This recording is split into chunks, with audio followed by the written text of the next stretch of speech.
मैं शुभम मुद्गिल हूँ और आज का जो सेशन है वो मार्केटिंग के बारे में है। और आज हमारे साथ जुड़े हैं डॉक्टर द्वारिका प्रसाद उनियाल। तो द्वारिका सर अभी फ्लेम यूनिवर्सिटी में स्कूल ऑफ के प्रोफेसर भी हैं और एज अ डीन भी फ्लेम यूनिवर्सिटी में है। और अगर देखा जाए तो कि मार्केटिंग पढ़ाने का और मार्केटिंग प्रैक्टिस करने का दोनों चीजों का एक्सपीरियंस रखते हैं। साथ ही साथ एक बहुत अकम्प्लिश्ड रिसर्चर भी हैं, क्योंकि उन्होंने हमें भी एक लेक्चर में एड जस्टिस के वॉलंटियर्स को रिसर्च के बारे में बताया था। तो सर पहले तो आपका स्वागत है और आप सभी का स्वागत है जो आप जुड़े हैं। सर पहला क्वेश्चन तो मेरी तरफ से यही रहेगा कि जब हम बात करते हैं मार्केटिंग की, तो आपका और आप मार्केटिंग पढ़ा भी रहे हैं, प्रैक्टिस भी कर रहे हैं, तो एक इनिशियल इंटरेस्ट कैसे बना कि अच्छा ये एक ऐसी चीज है जो मुझे करनी है। नमस्कार सबको, मेरा स्वागत है जस्टिस के इस प्लेटफॉर्म पे और धन्यवाद मुझे इस प्लेटफॉर्म पे लाने के लिए संजय भाई का, शुभम तुम सबका धन्यवाद। देखिए, ये कई बार चीज़ें होती चली जाती हैं, आप डेलिबरेटली उन्हें कई बार ऐसे प्रैक्टिस नहीं करते हैं कि मुझे ऐसा करना है। तो बचपन से ही मुझे काफ़ी अलग अलग चीज़ें करने का शौक था। एक चीज़ करने का शौक नहीं था, अलग अलग चीज़ें करने का शौक था। तो स्टेज पे शौक था, कुछ फैशन कोरियोग्राफी का शौक था, डिबेट का था, थिएटर का था, और लिखने का बड़ा शौक था। तो मैं बचपन से पोम्स लिख रहा हूँ और शॉर्ट स्टोरीज लिख रहा हूँ, तो मुझे लिखने का बड़ा शौक था। और धीरे धीरे मुझे एडवर्टाइजिंग समझने का शौक होने लगा कि हमारे ज़माने में दूरदर्शन होता था और दूरदर्शन में कुछ नए नए प्रोग्राम्स आते थे और उन प्रोग्राम्स के बीच में ये कुछ एडवर्टाइजमेंट आते थे। अमूल टेस्ट ऑफ इंडिया, है ना, और यही है राइट चॉइस बेबी, आहा, पेप्सी का ऐड आ गया। और पूरा 80s ऐसा ही गुजरा जिसमें कुछ एड्स आने लगे और मैं बड़ा इंट्रीग रहता था और बड़ा इंटरेस्ट रहता था कि यार, क्योंकि उस जमाने में इतनी मीडिया नहीं था और डिस्ट्रैक्शन कम था। भाई एक ही चैनल है ना, उसमें एक ही प्रोग्राम आता है जो आप देख रहे हो, और कृषि दर्शन भी देख रहे हो और चित्रहार भी देख रहे हो, और उन कार्यक्रमों के बीच में जो इश्तहार आते थे या विज्ञापन आते थे वो भी बड़े कम से होते थे। तो अच्छा लगता था, they were always part of programming itself हमारे लिए, कि भाई बैठे हैं देख रहे हैं, शाम को संडे को स्पाइडरमैन का कार्टून आएगा है जी, और उसमें रसना का ऐड आता है, तो फिर वो लड़की भी आती है, हमेशा फेमस हो गई, आई लव यू रसना चलता था। तो बचपन से मुझे एडवर्टाइजिंग के प्रति काफी शौक रहा।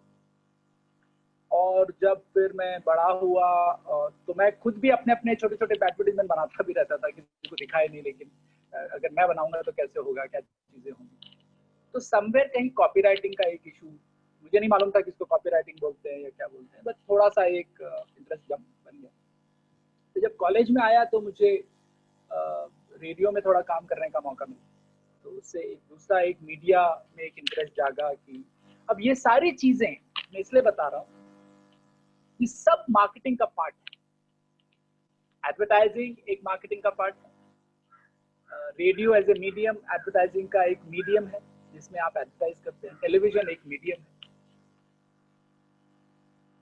और धीरे धीरे क्योंकि मेरा इंटरेस्ट फैशन में था, नए ब्रांड्स में था, जो नई चीजें आ रही थी उस जमाने में, तो धीरे धीरे ब्रांड्स के बारे में भी पढ़ना शुरू किया। एक फैशन मार्केटिंग करके फैशन टाइम्स आता था, टाइम्स ऑफ इंडिया का एक सप्लीमेंट आता था 80s में, लेट 80s अर्ली 90s में, समवेयर मिड 90s। तो उसमें फैशन ट्रेंड्स होते थे, नए ब्रांड्स की लॉन्चेस होती थी, कहानियां होती थी। तो अब ये सारी चीजें मैं इसलिए बोल रहा हूँ क्योंकि एज ए वर्ड मार्केटिंग ये सब में समाहित करता है, ये सारी चीजें के ये कंपोनेंट्स हैं, ये सारी चीजों को लिंकेजेस करते हैं। और फिर मैं बाद में जब बताऊंगा कि होती क्या है, तब आपको सारी चीजें फिट आ जाएंगी। और फिर उसके बाद मैंने एक छोटी सी हमारे दोस्त के बड़े भाई थे, वो एक छोटी एडवर्टाइजिंग कंपनी चलाते थे उदयपुर में, जहाँ मैं जहाँ मैंने पढ़ाई करी शुरू में, तो उनके लिए कुछ मैं बनाने लगा एडवर्टाइजिंग। मैं अपने कॉलेज के पोस्टर्स बनाता था।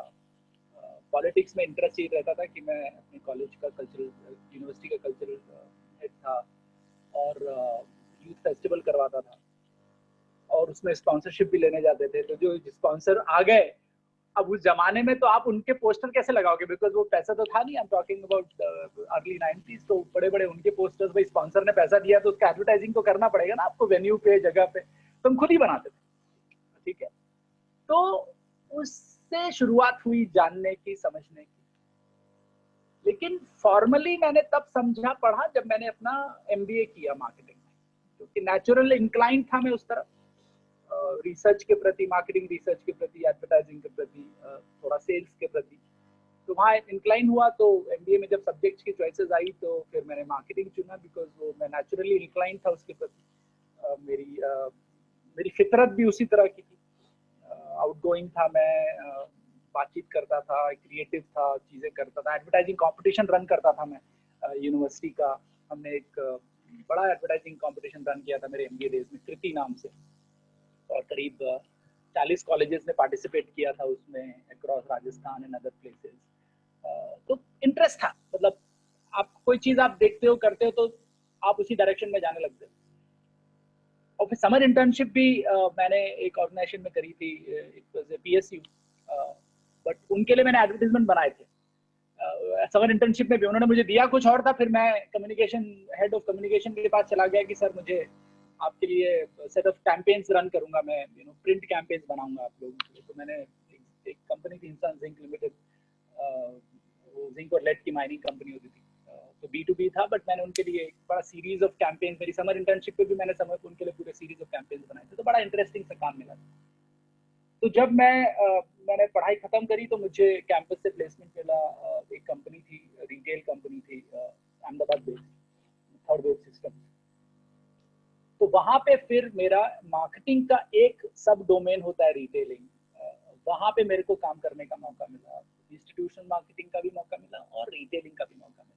तो हम लोग वो काम करते थे जो आज आप लोग सब बच्चे देखते हो, जो क्रोमा करता है ना काम, कि बड़ा IT ड्यूरेबल की जो बड़ी सी एक शोरूम होती है, उसको चलाने का काम। तो हमारा एक कंपनी का स्टार्टअप था उस जमाने में, रिटेलिंग, विजय शेठ करके उसके स्टार्टअप के यंगस्टर थे। मेरा कॉलेज का एक सीनियर था कनिष्क पुरोहित, और मेरा एक बैचमेट था राहुल नाहर। तो हम तीनों और उसमें काम करते थे रिटेलिंग में। तो वहाँ से शुरुआत हुई काम को देखने की, समझने की। तब वहाँ पे मुझे समझ में आया कि प्रोडक्ट कैसे होता है, प्रोडक्ट बनता कैसे है। बिकॉज हम टेक्नोलॉजी प्रोडक्ट्स में काम कर रहे थे, लैपटॉप्स बेचते थे उस जमाने में, कंप्यूटर्स बेचते थे, प्रिंटर्स बेचते थे, CD प्लेयर्स बेचते थे। तो बड़ा इंटरेस्टिंग था, टेक्नोलॉजी प्रोडक्ट भी था और ग्लैमरस प्रोडक्ट भी था। आप लैपटॉप देख रहे हो पहली बार, और उस जमाने में लेट 90s में आप 1.5 लाख का लैपटॉप, जब पगार आपकी 8,000 रुपया है, तो आप एक 1.5 लाख का लैपटॉप किसी CFO को या CEO को बेच रहे हो जो आपके शोरूम में आया है। कस्टमर से बातें कैसे करते हैं, कन्वर्ट कैसे करते हैं, शोरूम का मैनेजमेंट कैसे होता है, सेल्स कैसे होती है, कब आप कस्टमर से झूठ बोलते हो और जिंदगी भर उस चीज को, क्योंकि आपको सामान बेचना है तो कई बार आपने झूठ बोल दिया कुछ, या मिस इन्फॉर्मेशन दे दी, उसकी सीख आपको जिंदगी भर रहती है। तो एक बार हुआ था, उसके बारे में बताऊंगा। तो I think right from childhood से लेकर, कॉलेज से लेकर, बाद में पहली जॉब से लेकर, दूसरी जॉब से लेकर, तीसरी जॉब से लेकर, मेरा इंक्लिनेशन जो ब्रॉड फील्ड है मार्केटिंग का, उसके प्रति होता रहा और हमेशा से था और आज भी है। ये काफ़ी एक्साइटिंग मुझे लगता है, क्योंकि अब जब मैं पढ़ाता हूँ इस सब्जेक्ट को तो और समझने की कोशिश करता हूँ। आज भी स्टूडेंट ही हूँ इस सब्जेक्ट का। तो लगता है कि एंड ऑफ द डे ये सबसे बड़ा फंक्शन है किसी भी ऑर्गेनाइजेशन के, क्योंकि सारे फंक्शन जो हैं, फाइनेंस समझ लीजिए, सप्लाई चेन समझ लीजिए, या फिर आप ह्यूमन रिसोर्सेज समझ लीजिए, ये सारे के सारे फंक्शन एक कॉस्ट है, एक्सपेंस है इंस्टीट्यूशन के लिए। सिर्फ मार्केटिंग और उसका भी एक जो सब फंक्शन है सेल्स, वही एक फंक्शन है जो एक्चुअली रेवेन्यू लेके आता है, जो कस्टमर से आपको जोड़ता है। अगर मार्केटिंग नहीं है तो फिर आप चाहे जो कर लें, आपका प्रोडक्ट या सर्विस बिकेगा नहीं। वो पड़ा रहेगा शोरूम में या वेयर हाउस में पड़ा रहेगा, वो एक कॉस्ट बन के रहेगा, वो आपको रेवेन्यू ला के नहीं देगा। तो हमें लगता है, हम मार्केटियर है तो हमें लगता है कि हम जो है वो सबसे इंपॉर्टेंट है और सेंट्रल फंक्शन है, क्योंकि कस्टमर से, कंज्यूमर से जोड़ने वाला जो फंक्शन है वो मार्केटिंग फंक्शन है। और वही रियलिटी है। अगर आपने सब कुछ दुनिया में अच्छा कर लिया और कस्टमर ने आपको नकार दिया, आपके पास आपने फिल्म बना दी, सब कुछ कर दिया और फिल्म वालों ने देखी नहीं जिनको देखनी थी, या फिर आपने बड़ा अच्छा फोन बना लिया और कोई खरीदने ही नहीं आया, या फिर आपने इतना अच्छा फैशन बनाया, कुर्ता बनाया, सब कुछ किया, लेकिन किसी ने खरीदा नहीं, तो ये मोमेंट ऑफ ट्रुथ है किसी भी ऑर्गेनाइजेशन के लिए, किसी भी स्टार्टअप के लिए, किसी भी इंडिविजुअल के लिए। मार्केटिंग में कस्टमर का वैलिडेशन मिलना, कस्टमर का रेडी होना कि वो आपको पैसे दे और वैल्यू ले, ये जो ट्रांजैक्शन है, जो क्रिएटिंग वैल्यू, आप वैल्यू क्रिएट करने चाहते हो उनकी लाइफ में, और एक ट्रांजैक्शन होता है, पैसे का लेन देन होता है, जो प्राइस आप देते हो और वैल्यू कस्टमर एक्वायर करता है, वो ही मोमेंट ऑफ ट्रूथ है। बिकॉज उसी से इकोनॉमी आगे चलती है। आज जब हम बात कर रहे हैं कि इकोनॉमी सारी कोविड के कारण नीचे आ गई है, तो ऐसा फंडामेंटल क्या प्रॉब्लम हुआ है? एक तरह प्रोडक्शन थोड़ा रुका है, बट अभी भी सामान है, लोग हैं, चीजें हैं, कस्टमर खरीद नहीं रहा है, वो डरा हुआ है। आप और मैं घर के अंदर दुब के बैठे हुए हैं कोरोना से डर के, हम बाहर नहीं जा रहे हैं, तो हम पैसे खर्च नहीं कर रहे हैं बाल कटाने में। देख लीजिए, मैं तो अब पोनी बनाने लगा हूँ, इतने बड़े बाल हो गए मेरे, है ना। मैं बाहर गया ही नहीं हूँ, 6 महीने से अपने कैंपस के अंदर बैठा रहता हूँ। 6 महीने से मैंने सिर्फ एक बार पेट्रोल भराया है, ठीक है। मैंने पिज्जा नहीं खाया है। अब आप देख लीजिए, क्योंकि कंज्यूमर स्पेंडिंग नहीं कर रहा है, इसलिए इकोनॉमी का जो व्हील है वो रुक गया है। ऐसा नहीं है कि लोगों के पास में देने के लिए नहीं है या सर्विसेज नहीं है, होटल बैठे ही हैं सब कुछ बना के, सब कुछ। So I think this is where the moment of truth.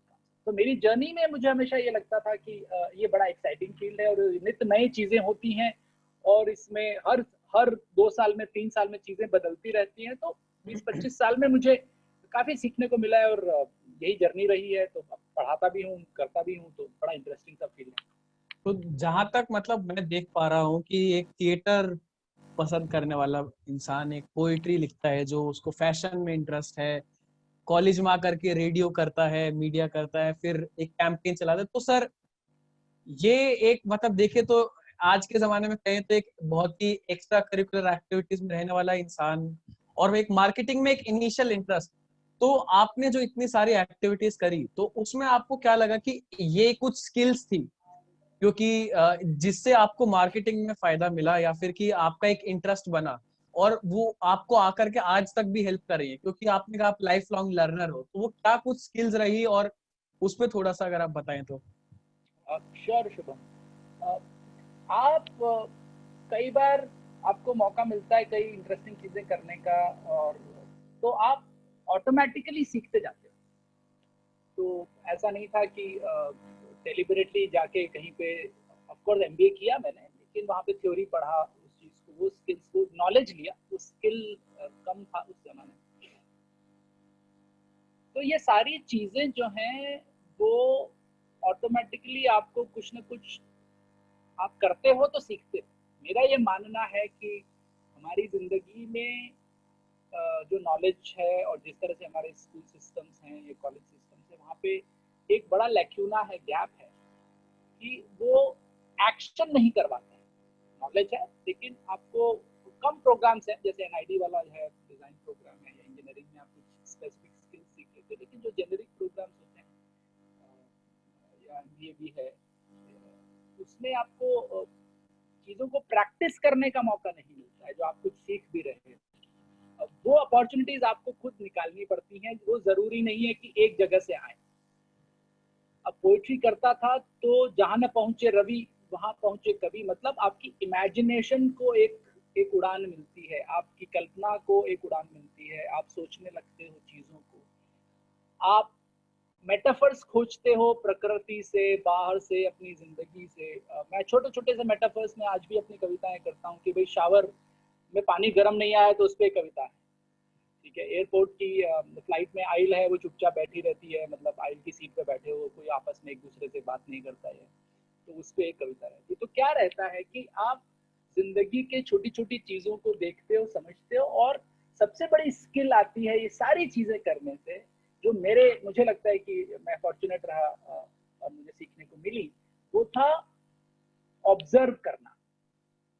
कैसे आप लोगों को ऑब्जर्व करते हो, उनकी जिंदगी को समझने की कोशिश करते हो, उनके हाव भाव को समझते हो, तो चाहे वो छोटा थोड़ा सा ड्रामा हो, थिएटर हो, स्टेज हो, या आप कविता कर रहे हो, या फिर आप रेडियो में कुछ बात कर रहे हो, तो सब जगह पे आप एक आम इंसान की जिंदगी की समझ को लाने की कोशिश करते हो। एक तो आपकी जिंदगी है और एक बाहर की जिंदगी है जिसको आप एब्जॉर्ब करते हो एज ए स्पॉन्ज, और वो कहीं ना कहीं निकलती है। तो हमारी फिल्में भी हमारी जिंदगी का एक दर्पण है, मिरर है। हमारी एडवर्टाइजिंग भी हमारी जिंदगी का एक मिरर है। हमारी स्लाइस ऑफ लाइफ में वो एडवर्टाइजिंग आती है। सेम बात होती है कि हम जिस तरह से अपनी जिंदगी जीते हैं, जिस तरह से हम अपना कंजम्पशन करते हैं, जिस तरह से हमारी माइंडसेट बनता है, वो सारी चीजें आप धीरे धीरे लोगों को देख के, मैं मानता हूँ कि सबसे बड़ी लर्निंग जो है वो एक्शन में है, एक्टिविटी में है, करने में है, करके सीखने में है। और दूसरा ये मानता हूँ कि हमारे चारों तरफ सारे एनवायरनमेंट में लर्निंग है। आपको सिर्फ एक नजर चाहिए और एक एटीट्यूड चाहिए कि मैं सीख सकता हूँ। तो आज अगर एक बच्चा गांव में है तो उसे बॉम्बे आके एडवर्टाइजिंग सीखने की जरूरत नहीं है। वो अपने गांव के परिदृश्य में ही समझ सकता है कि किस तरह की जिंदगियां चल रही हैं, या कल को उसको मौका लगता है, वो ट्रेन में कहीं जाता है या बस में जाता है, तो अपने आसपास के माहौल को अगर वो समझता है, तो कल को वही चीज जब उसको मौका मिलेगा तो वो उसको सामने उसकी कहानी लिख सकता है, उसको उसको पर्दे पे ला सकता है। हमारी एडवर्टाइजिंग में जो सबसे बड़ा चेंज आया वो 90s में आया, जब अंग्रेजी एडवर्टाइजिंग, बॉम्बे बेस्ड एडवर्टाइजिंग से बदलकर वो एक हिंदी या वर्नाकुलर और रीजनल लैंग्वेज की एडवर्टाइजिंग बन गई, उनके लोगों की भाषा बन गई। और वो लाए, सबसे बड़ा चेंज जो लाए वो पीयूष पांडे साहब लाए। वो खुद जयपुर के पले बड़े थे, उनका माहौल राजस्थानी माहौल में, उन्होंने वो किला और उनके छोटे भाई हैं। और जब वो एडवर्टाइजिंग में आए तो उन्होंने एक जो अंग्रेजी तबका था उस जमाने का, बड़े अच्छे एडवर्टाइजर्स थे उस जमाने में भी, लिंटास में और गिलवी में, मुद्रा में, लेकिन वो जो रीजनल फ्लेवर लाए, आपने फेविकोल के ऐड आज भी आइकॉनिक हैं। क्यों हैं वो? इसलिए हैं क्योंकि वो रियल जिंदगी को मिरर कर रहे हैं और कहीं ना कहीं उनमें ह्यूमर ढूंढा है पीयूष साहब ने।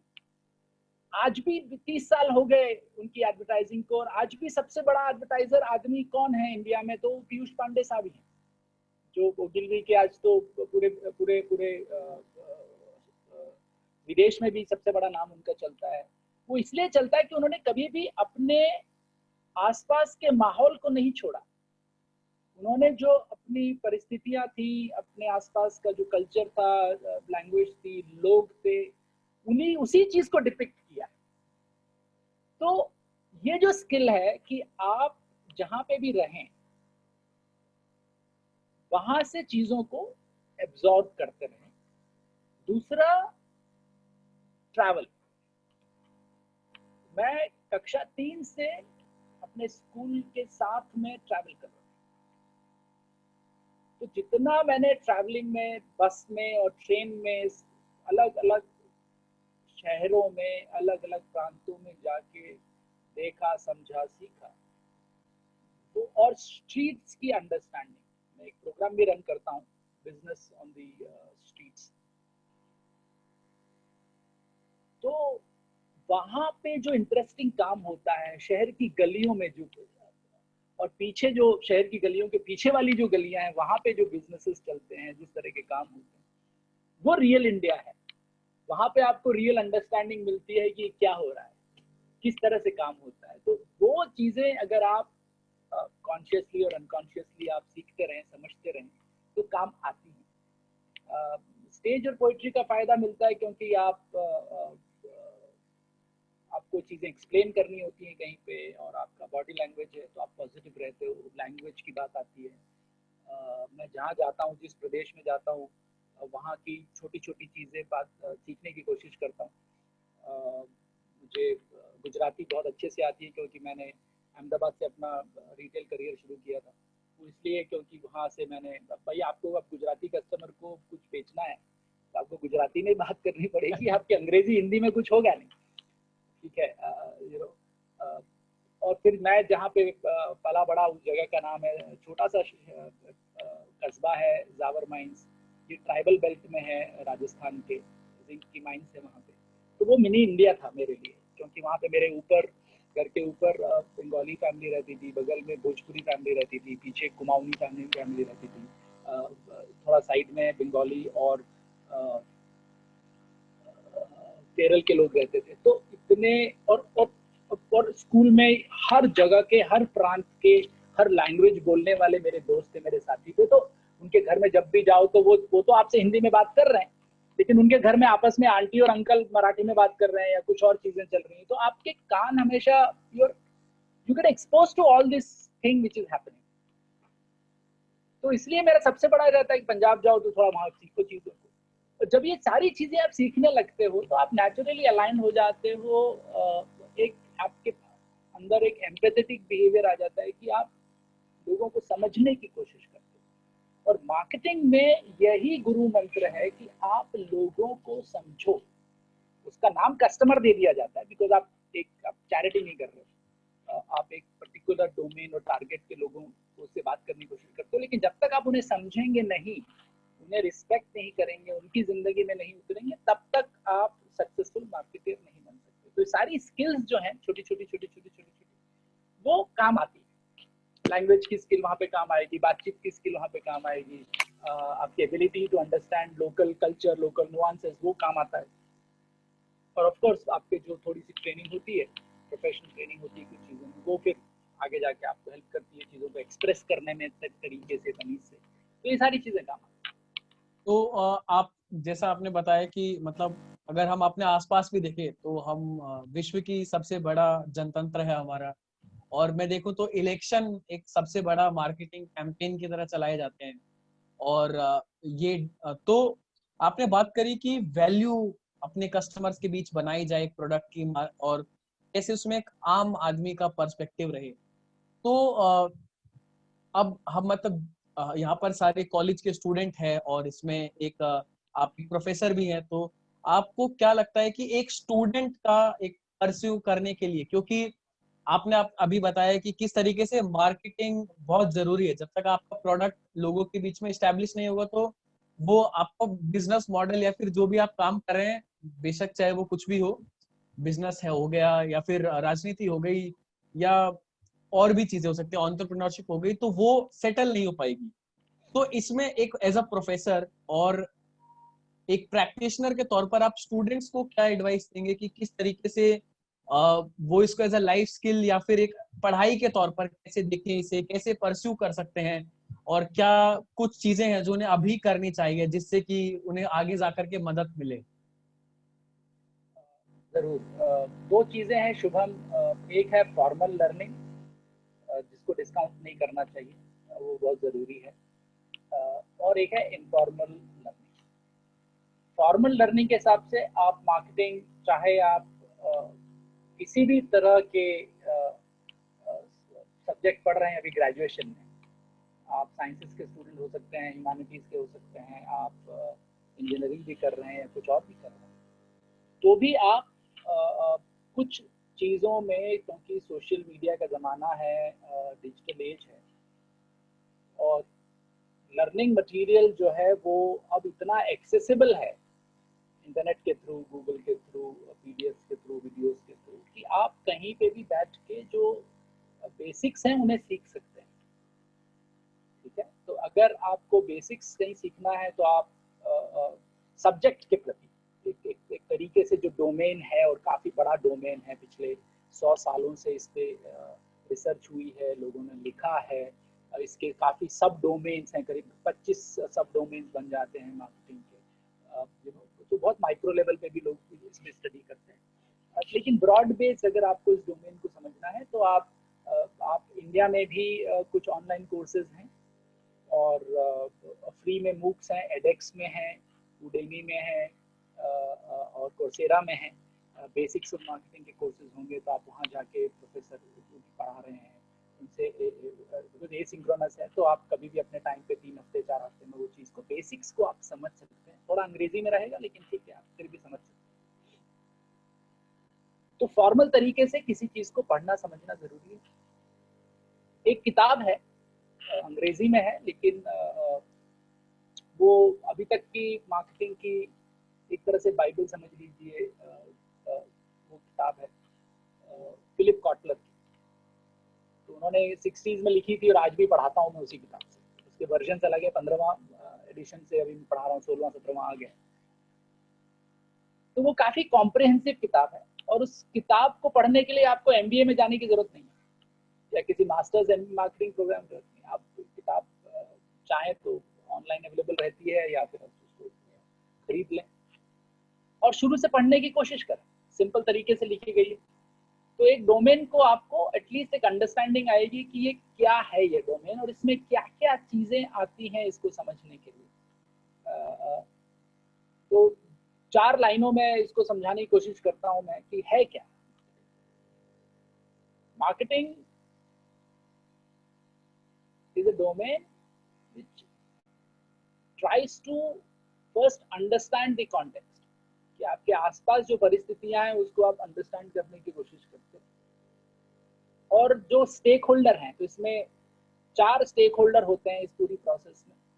एक होते हो आप खुद, जो आप मार्केटियर हो, अब जैसे आप ब्रिटानिया हो गया, या फिर अमूल हो गया, या फिर एप्पल हो गया, या कोई भी इस तरह की कंपनी।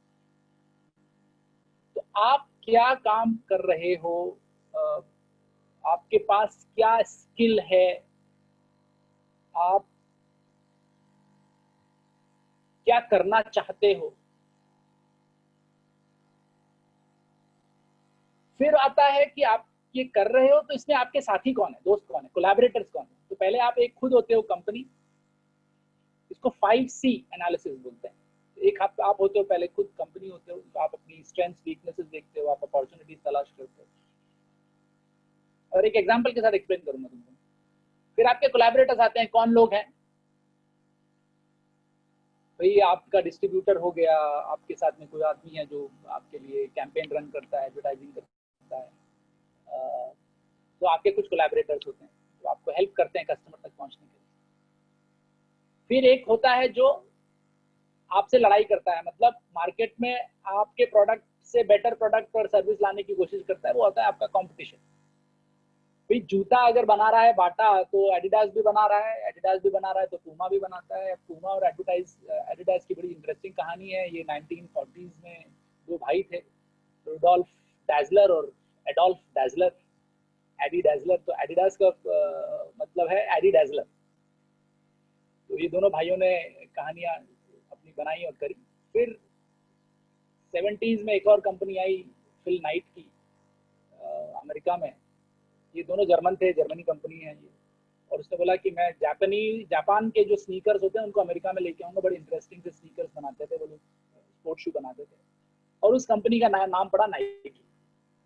तो आप देखो ये तीनों कंपनियां जो हैं बड़ी इंटरेस्टिंग है, आइकॉनिक हैं, $1 बिलियन हैं, और इनकी बड़ी कहानियां हैं। बट ये देखो कि आपस में ये तीनों कॉम्पिटिशन है, तीनों का एक यूनिक डिजाइन है, तीनों का एक यूनिक कस्टमर बेस है, तीनों के प्रोडक्ट्स बड़े यूनिक है, चाहे वो तीनों है स्नीकर फील्ड में ही है, वो प्रोडक्ट कैटेगरी स्पोर्ट्स है, स्नीकर है, उस तरह का है। और सबसे इन सब के सेंटर में जो सी है वो है कस्टमर। तो ये कौन है, इसकी उम्र क्या है, ये सोचता कैसे है, इसका कंजम्पशन कैसे है। तो डेमोग्राफिक है, इसका प्रोफाइल है, मेल है, फीमेल है, बच्चा है, बूढ़ा है, किस तरह का कंजम्पशन करना चाहता है, उसके पास डिस्पोजेबल इनकम है कि नहीं है, खरीदना चाहता है लेकिन उसके पास उतने पैसे हैं कि नहीं, पैसे हैं, खरीदना चाहता भी है लेकिन सक्षम है, वहां पे जगह में चीजें मिलती हैं नहीं मिलती है। तो सारी की सारी ये जो कॉन्टेक्स्ट में बिल्ड होती है, तो इसको समझना जरूरी है। उसके बाद आप एक पर्टिकुलर, आप सबको सब कुछ नहीं बेच सकते, ये मार्केटिंग में सबसे बड़ा नियम। आपको एक डेडिकेटेड टारगेट सेगमेंट के आपको आइडेंटिफाई करना पड़ता है और उसके लिए क्या आप वैल्यू प्रोपोजिशन डालना चाहते हो कि आप क्या लेके आ रहे हो। सब दुनिया में 40 कंपनियां जूता बनाती हैं, तो आप ऐसा क्या नया जूता बना रहे हो कि वो बाकी सब छोड़ के आपके पास आ जाए। तो क्या वैल्यू प्रोपोजिशन है, तो उसको पोजीशनिंग बोलते हैं। क्यों? आप कस्टमर के दिमाग में एक यूनिक स्पेस क्रिएट करना चाहते हो।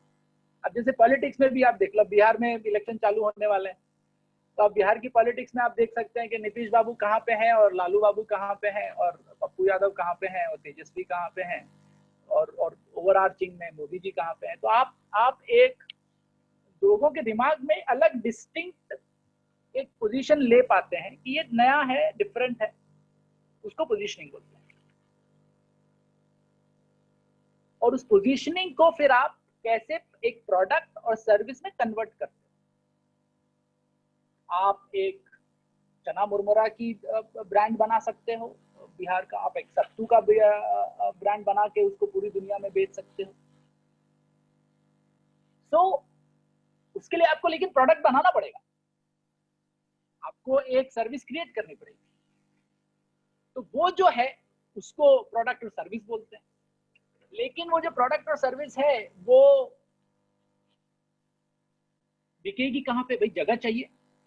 ऑनलाइन बेचना, अभी तो ऑनलाइन हो गया है, तभी आप ऑनलाइन बेचना चाहते हो कि अमेजोन पे बेचना चाहते हो कि आप अपना खुद का रिटेल स्टोर खोलना चाहते हो, तो उसको प्लेस बोलते हैं।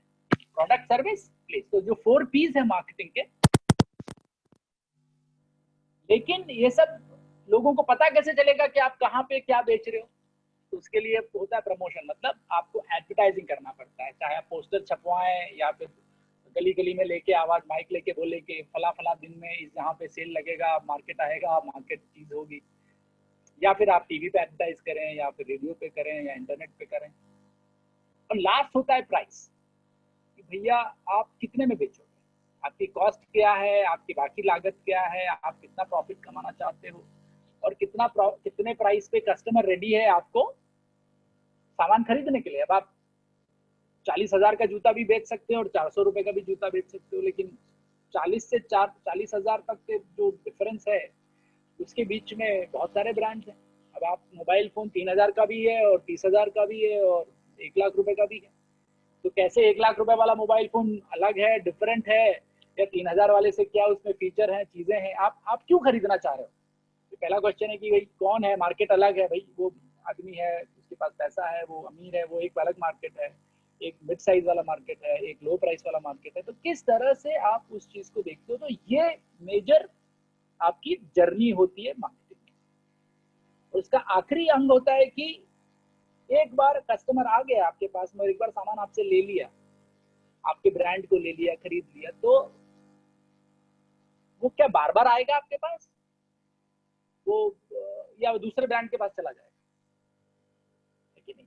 तो आप उसको होल्ड ऑन कैसे रखते हो? तो उसको सस्टेनिंग वैल्यू बोलते हैं। तो मार्केटिंग में होता है creating value, which means segmentation और पोजीशनिंग। फिर होता है डिलीवरिंग वैल्यू, जिसमें आपके पास में प्रोडक्ट सर्विस आता है या फिर प्लेस आता है कहाँ पे बेचना चाह रहे हो। फिर होता है कम्युनिकेटिंग वैल्यू कि आप एडवर्टाइजिंग कर रहे हो। फिर आता है कैप्चरिंग वैल्यू, जहाँ पे आप प्राइसिंग के थ्रू आप उस चीज को, आपको खरीदता है आपका प्रोडक्ट और आपके पास में कैश आता है। और फाइनली होता है कि आप उसके साथ लॉन्ग टर्म रिलेशनशिप बना के रख सकते हो कस्टमर के साथ, सो दैट 2 साल 3 साल 5 साल के बाद भी वो आपके पास आए, आपका ब्रांड खरीदे, 4 लोगों को जाके बोले कि नहीं ये ब्रांड अच्छा था, आपकी कैनवसिंग करे, आपकी एडवोकेसी करे। तो ये जो रिलेशनशिप है एक कस्टमर के साथ, इस पूरी प्रोसेस को ही मार्केटिंग बोलते हैं। इतना ही समझने वाली बात है as a concept, as a theory. उसके बाद हर चीज डिटेल में जाती है। तो आप इसको फॉर्मली सीख सकते हैं, आप कॉलेज में डिग्री ले सकते हैं, आप एक अच्छे एमबीए कॉलेज में जाएं और वहाँ पे आप सीखें, बिजनेस सीखें, और उसका एक पार्ट होता है मार्केटिंग स्पेशलाइजेशन होता है, तो आप वो कर सकते हैं।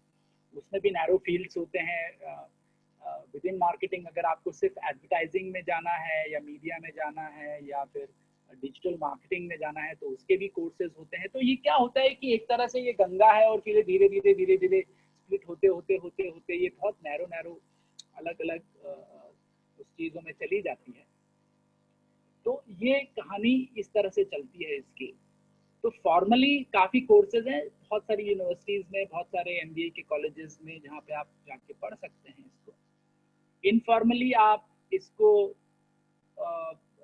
कोर्सेज कर सकते हैं जब आप ग्रेजुएशन में हों, क्योंकि सारे एमबीए कोर्सेज जो होते हैं ये कई बार ये चीज़ बीबीए में भी, अंडर ग्रेजुएट में भी पढ़ाई जाती है, लेकिन छोटे लेवल पे पढ़ाई जाती है, तो वो कर सकते हैं।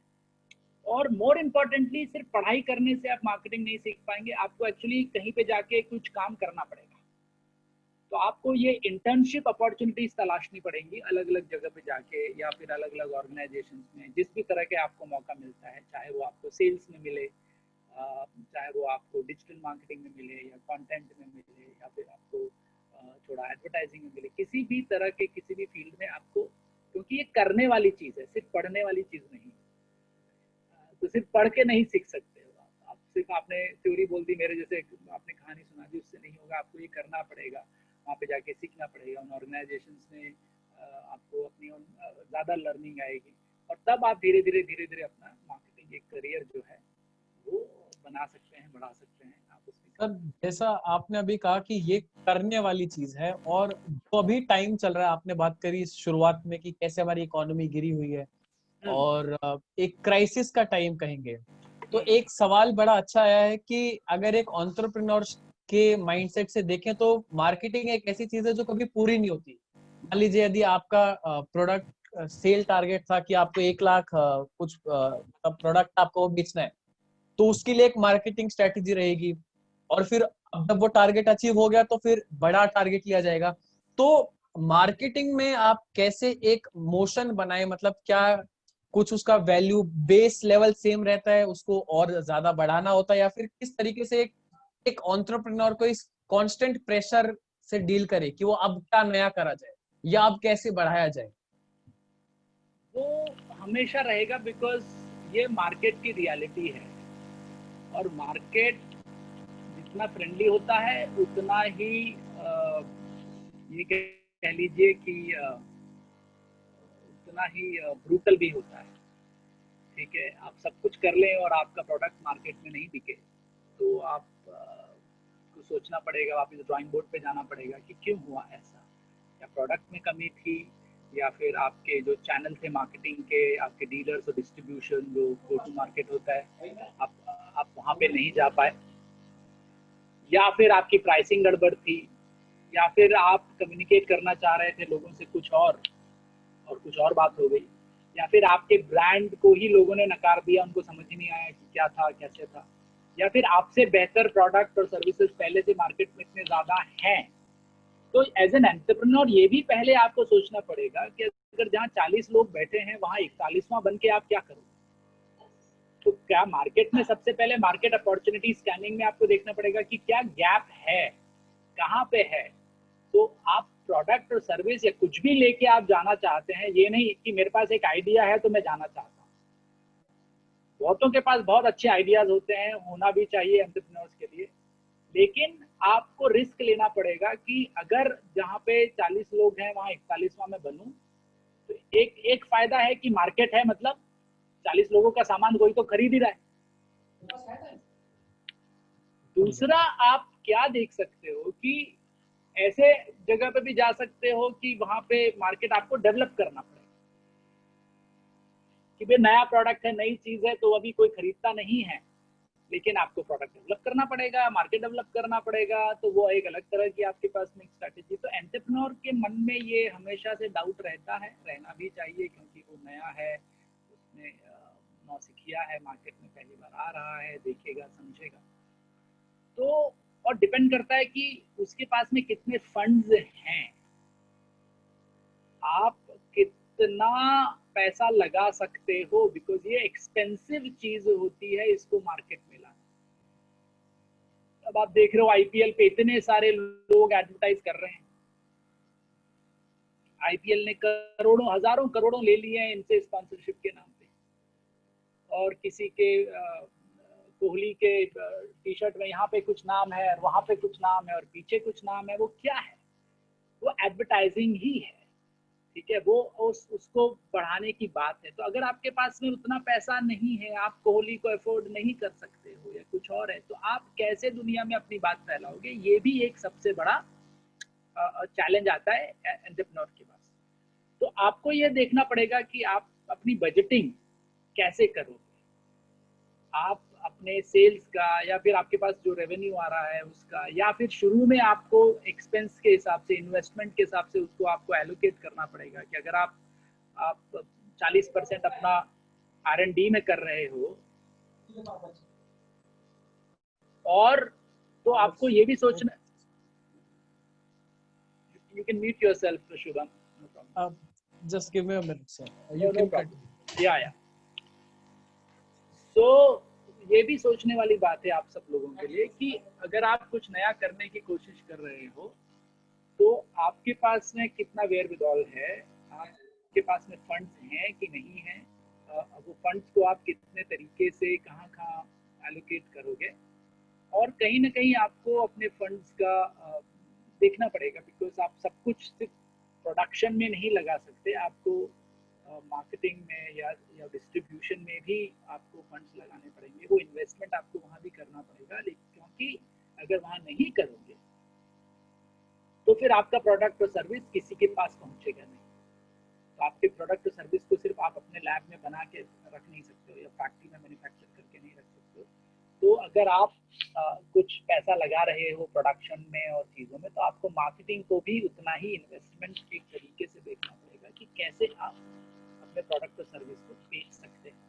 आजकल डिजिटल के कारण ये थोड़ा फायदा हो गया है कि आप सोशल मीडिया पे जा सकते हैं, आप इंस्टाग्राम पे जा सकते हैं, वहाँ पे एक नया कम्युनिटी डेवलप हो गया है, आप अपना छोटा सा पेमेंट गेटवे बना सकते हैं। तो आपको पहले क्या होता था कि आप रिमोट कॉर्नर में बैठे हैं, नॉर्थ ईस्ट में बैठे हैं, तो वहाँ की कोई भी चीज़ आप बेच रहे हो तो आपको मेनलैंड इंडिया में आने के लिए बहुत मुश्किल है, या आप ईस्ट में बैठे हो तो आपको मेनलैंड इंडिया में आपको डीलर्स और डिस्ट्रीब्यूटर्स और CNF एजेंट और सुपर स्टॉकिस्ट सब डेवलप करना पड़ता है। तो डिस्ट्रीब्यूशन नेटवर्क को फिजिकल दुकानों तक पहुँचाने के लिए आपको एक नेटवर्क डेवलप करना पड़ता है, उनको आपको रिलेशनशिप बनानी पड़ती है, उनको आपको परसेंटेज देना पड़ता है सेल्स का, वो सारी चीजें, मार्जिन देने पड़ते हैं। वो पूरा एक कहानी है, इसके पूरे चेन चलती है, सप्लाई चेन, डिस्ट्रीब्यूशन चेन चलती है। लेकिन अगर आप एक छोटे एंटरप्रेन्योर हो और आप अपने घर में बैठ के कुछ माइक्रो एंटरप्राइज कराने की कोशिश करते हो, तो उसमें आपको फिर भी एक्सपेंसिव होगा कहीं ना कहीं। जैसे आपको गूगल ऐड में पैसा लगाना पड़ेगा, बट वो छोटा सा है, आपको फेसबुक ऐड में थोड़ा पैसा लगाना पड़ेगा, बट वो थोड़ा है, ताकि लोग देखें आपको समझें, ताकि आपके इंस्टाग्राम पेज पे आए या आपके फेसबुक पेज पे आए या आपकी वेबसाइट पे आए, और फिर अगर उनको प्रोडक्ट और सर्विस समझ में आती है तो वो फिर ट्रांजैक्ट करें। लेकिन उसका ये नुकसान है कि वो सिर्फ देख सकते हैं, ना छू सकते हैं, ना समझ सकते हैं, ना स्मेल कर सकते हैं। तो आपके प्रोडक्ट की भी एक लिमिटेशन आती है कि आप कितना ऑनलाइन चैनल के थ्रू कर सकते हो। या फिर एक बड़े प्लेटफॉर्म्स हैं जैसे अमेजॉन है या फ्लिपकार्ट है, वहां की आप लाखों वेंडर्स में से एक वेंडर हो, तो उनकी एल्गोरिदम के हिसाब से अगर आपके प्रोडक्ट को आपका कस्टमर नहीं मिला, आपके कस्टमर को आपका प्रोडक्ट नहीं दिखा, तो आप एक भीड़ में खो जाओगे, दिखेगा नहीं। तो ये भी एक क्वेश्चनिंग है, किसी के पास एक राइट आंसर नहीं है। मेरे पास एक मार्केटिंग का कोई सोल्यूशन, एक फॉर्मूला नहीं है जो मैं आपको दे दूं कि भैया ये करो बेटा तो जिंदगी में तुम बिल्कुल यहाँ इलॉन मस्क बन जाओगे या फिर जेफ बेजोस बन जाओगे। मुझे नहीं लगता कि ऐसा कोई फॉर्मूला है। केस स्टडीज हैं, अच्छे बेंचमार्क्स हैं, अच्छी यूज केसेस होते हैं, लेकिन हर एक की जर्नी अलग होती है। तो आप जरूरी नहीं है कि जो जेफ बेजोस ने किया वैसे करोगे, वैसे ही लाओगे तो आप भी अमेजन बना लोगे, वैसा नहीं होता। सर आजकल जैसा आपने बात करा डिजिटल मार्केटिंग की, तो ये बहुत ट्रेंड में है। और एक जनरल अगर देखा जाए तो इंटर्नशिप्स हो गई, एंट्री लेवल जॉब्स हो गई, उसमें डिजिटल मार्केटिंग के आने से कई ऐसे स्किल्स है जो बहुत रिक्वायर्ड है, जैसे SEO हो गया, सर्च इंजन ऑप्टिमाइजेशन हो गया, फिर गूगल एड्स, इसका एक पूरा गूगल एड स्पेशलिस्ट भी होते हैं, फेसबुक पर एड चलाना हो गया। तो ये जो एक हैंड्स ऑन स्किल है जो असल में काम आती है, थ्योरी आप एक समझ बनाने में सही है, पर एक हैंड्स ऑन स्किल है, उस पर अगर आप थोड़ा गाइडेंस दे सके कि ये सारी चीजें कैसे सीखी जाए, क्योंकि अगर आप इंटर्नशिप करने भी जाएंगे तो कुछ बेस स्किल आपसे एक्सपेक्ट करेंगे ही, तो इस पर थोड़ा गाइडेंस अगर आप दे सके कि कैसे ये हैंड्स ऑन स्किल सीखी जाए। ये बहुत ज़रूरी है और ये सबको सीखनी चाहिए। बिल्कुल मैं मानता हूँ कि आप चाहे किसी भी तरह का मार्केटर आप बनना चाहो, ये डिजिटल मार्केटिंग की स्किल्स जो हैं वो आप, लेकिन ये इवॉल्व हो रही हैं। 5 साल पहले कुछ और थी, आज 3 महीने बाद कुछ और होंगी, तो ये एक कंटिन्यूस लर्निंग प्रोसेस है। लेकिन बेस में आप ऑनलाइन सर्टिफिकेशन कर सकते हैं। गूगल खुद अपने सर्टिफिकेशंस चलाता है, अब उन्होंने और बढ़ा दिया है। अगर आप कुछ कोडिंग सीखना चाहते हो तो वो भी एक अच्छी बात है। आप अगर डेटा मार्केटिंग, डेटा एनालिटिक्स की अगर आप आपने ट्रेनिंग ले ली या पाइथन सीख लिया या कोडिंग, और कोई भी सीख सकता है, तो वो आपके लिए अच्छा है। और जैसे तुमने कहा कि एसईओ की ट्रेनिंग होती है या फिर तो ऐसे ऐसे काफ़ी छोटे छोटे से एंटरप्राइजेज हैं, कई ऑर्गेनाइजेशंस हैं जो डिजिटल मार्केटिंग के कोर्सेज करवाते हैं। कुछ इंस्टीट्यूशंस हैं जैसे माइका है, या कुछ और जैसे जगह है, वहाँ पे इस तरह के ऑनलाइन कोर्सेज चलते हैं जो आप ग्रेजुएशन के साथ करते करते वो कर सकते हैं, जहाँ पे आपको सीखने को मिलता है। और काफ़ी बड़े बड़े जो डिजिटल मार्केटियर्स हैं वो आके पढ़ाते हैं उस कोर्स में, फैकल्टी भी पढ़ाता है। थोड़ा सा एक्सपेंसिव प्रोग्राम होता है लेकिन आई थिंक उसका वैल्यू है। काफ़ी टैलेंट एज और अपग्रेड जैसे बड़े एडटेक प्लेटफॉर्म्स हैं आज की तारीख में, जो कॉलेजेस के साथ में, आईआईएम्स के साथ में मिलके, बड़े बिजनेस स्कूल्स के साथ में मिलके इस तरह के सर्टिफिकेशन कोर्सेज करवाते हैं। तो उससे आपको एंट्री लेवल पे मिल जाने में आसानी होती है, क्योंकि आपके पास एक सर्टिफिकेशन होता है, इस तरह का एक कोर्स किया होता है, और आपको स्किल भी होती है, सीख भी सकते हो। और जो लोग आपको आके पढ़ाते हैं वही लोग आपको हायर भी करते हैं। तो इसका एक डबल बेनिफिट ये रहता है कि वो लोगों ने आपको पढ़ाया है, देखा है, समझा है, तो आपके पास अगर कोई स्किल है तो वो आपको शुरू में इंटर्नशिप देंगे और बाद में जॉब भी दे सकते हैं। तो एक बढ़िया चीज़ है मेरे हिसाब से, अगर आप पढ़ाई के साथ साथ इसको कर लें। और इसमें आपको घर बैठे ही काम करना है, वर्क फ्रॉम होम ही है, ज़रूरी नहीं है कि आपको ऑर्गेनाइजेशंस में जाके वहाँ पे ऑफिस में बैठ के ये काम करना है। तो आप कहीं पे भी रहें, अगर आपको नौकरी मिलती है या इंटर्नशिप मिलती है या प्रोजेक्ट मिलता है, तो आप उस चीज़ को प्रैक्टिस कर सकते हैं। और जैसे जैसे आप उसको प्रैक्टिस करते जाएंगे वैसे वैसे आपकी स्किल बढ़ती जाएगी, जैसे जैसे स्किल बढ़ती जाएगी वैसे वैसे मार्केट में आपकी वैल्यू बढ़ती जाएगी। तो ये सारी चीज़ें आप अलग अलग तरीके से देख सकते हैं। कुछ डिजिटल मार्केटिंग एजेंसीज हैं जो अब खुद इस तरह के छोटे छोटे सर्टिफिकेशन ऑनलाइन कोर्सेज चलाना शुरू कर दिया है। तो एक डिजिटल विद्या करके एक कोर्स चलाते हैं। फिर एक मेरा स्टूडेंट ही है, बड़ी डिजिटल मार्केटिंग की एजेंसी चलाता है, वरुण राय, वो खुद बिहार से है। पढ़ने आया था बहुत साल पहले जिंदल यूनिवर्सिटी में जब मैं सेटअप कर रहा था। और बाद में उसने सीख के पहले वो HT में गया, हिंदुस्तान टाइम्स में गया, वहाँ से उसने सीखा, फिर वहाँ से वेब चटनी में गया, फिर अपनी खुद की एक डिजिटल मार्केटिंग एजेंसी बनाई बवंडर के नाम से। बड़ा अच्छा, बड़े बढ़िया जबरदस्त बिहारी नाम रखा है, मस्त। और करीब 40 लोगों की कंपनी बना दी है, और वो खुद अब डिजिटल मार्केटिंग के कोर्सेज पढ़ाता है, वरुण, और बहुत सुंदर तरीके से काम करता है। सिमिलरली एक और मेरे स्टूडेंट हैं माइका के, मानस गुलाटी हैं उनका नाम। और मानस जो है वो एक CEO हैं बहुत बड़ी डिजिटल एजेंसी के, इंडिया की टॉप डिजिटल एजेंसी है, ARM वर्ल्ड वाइड के नाम से, आर्म वर्ल्ड वाइड। और मानस भी अब बच्चों को सिखाने लगे हैं। मैं काफ़ी टाइम से उनको पुश कर रहा था कि आप ऐसे छोटे छोटे कोर्सेज बनाएं ताकि आपके जैसे स्टूडेंट्स को डिजिटल मार्केटिंग सही तरीके से सीखने को मिले।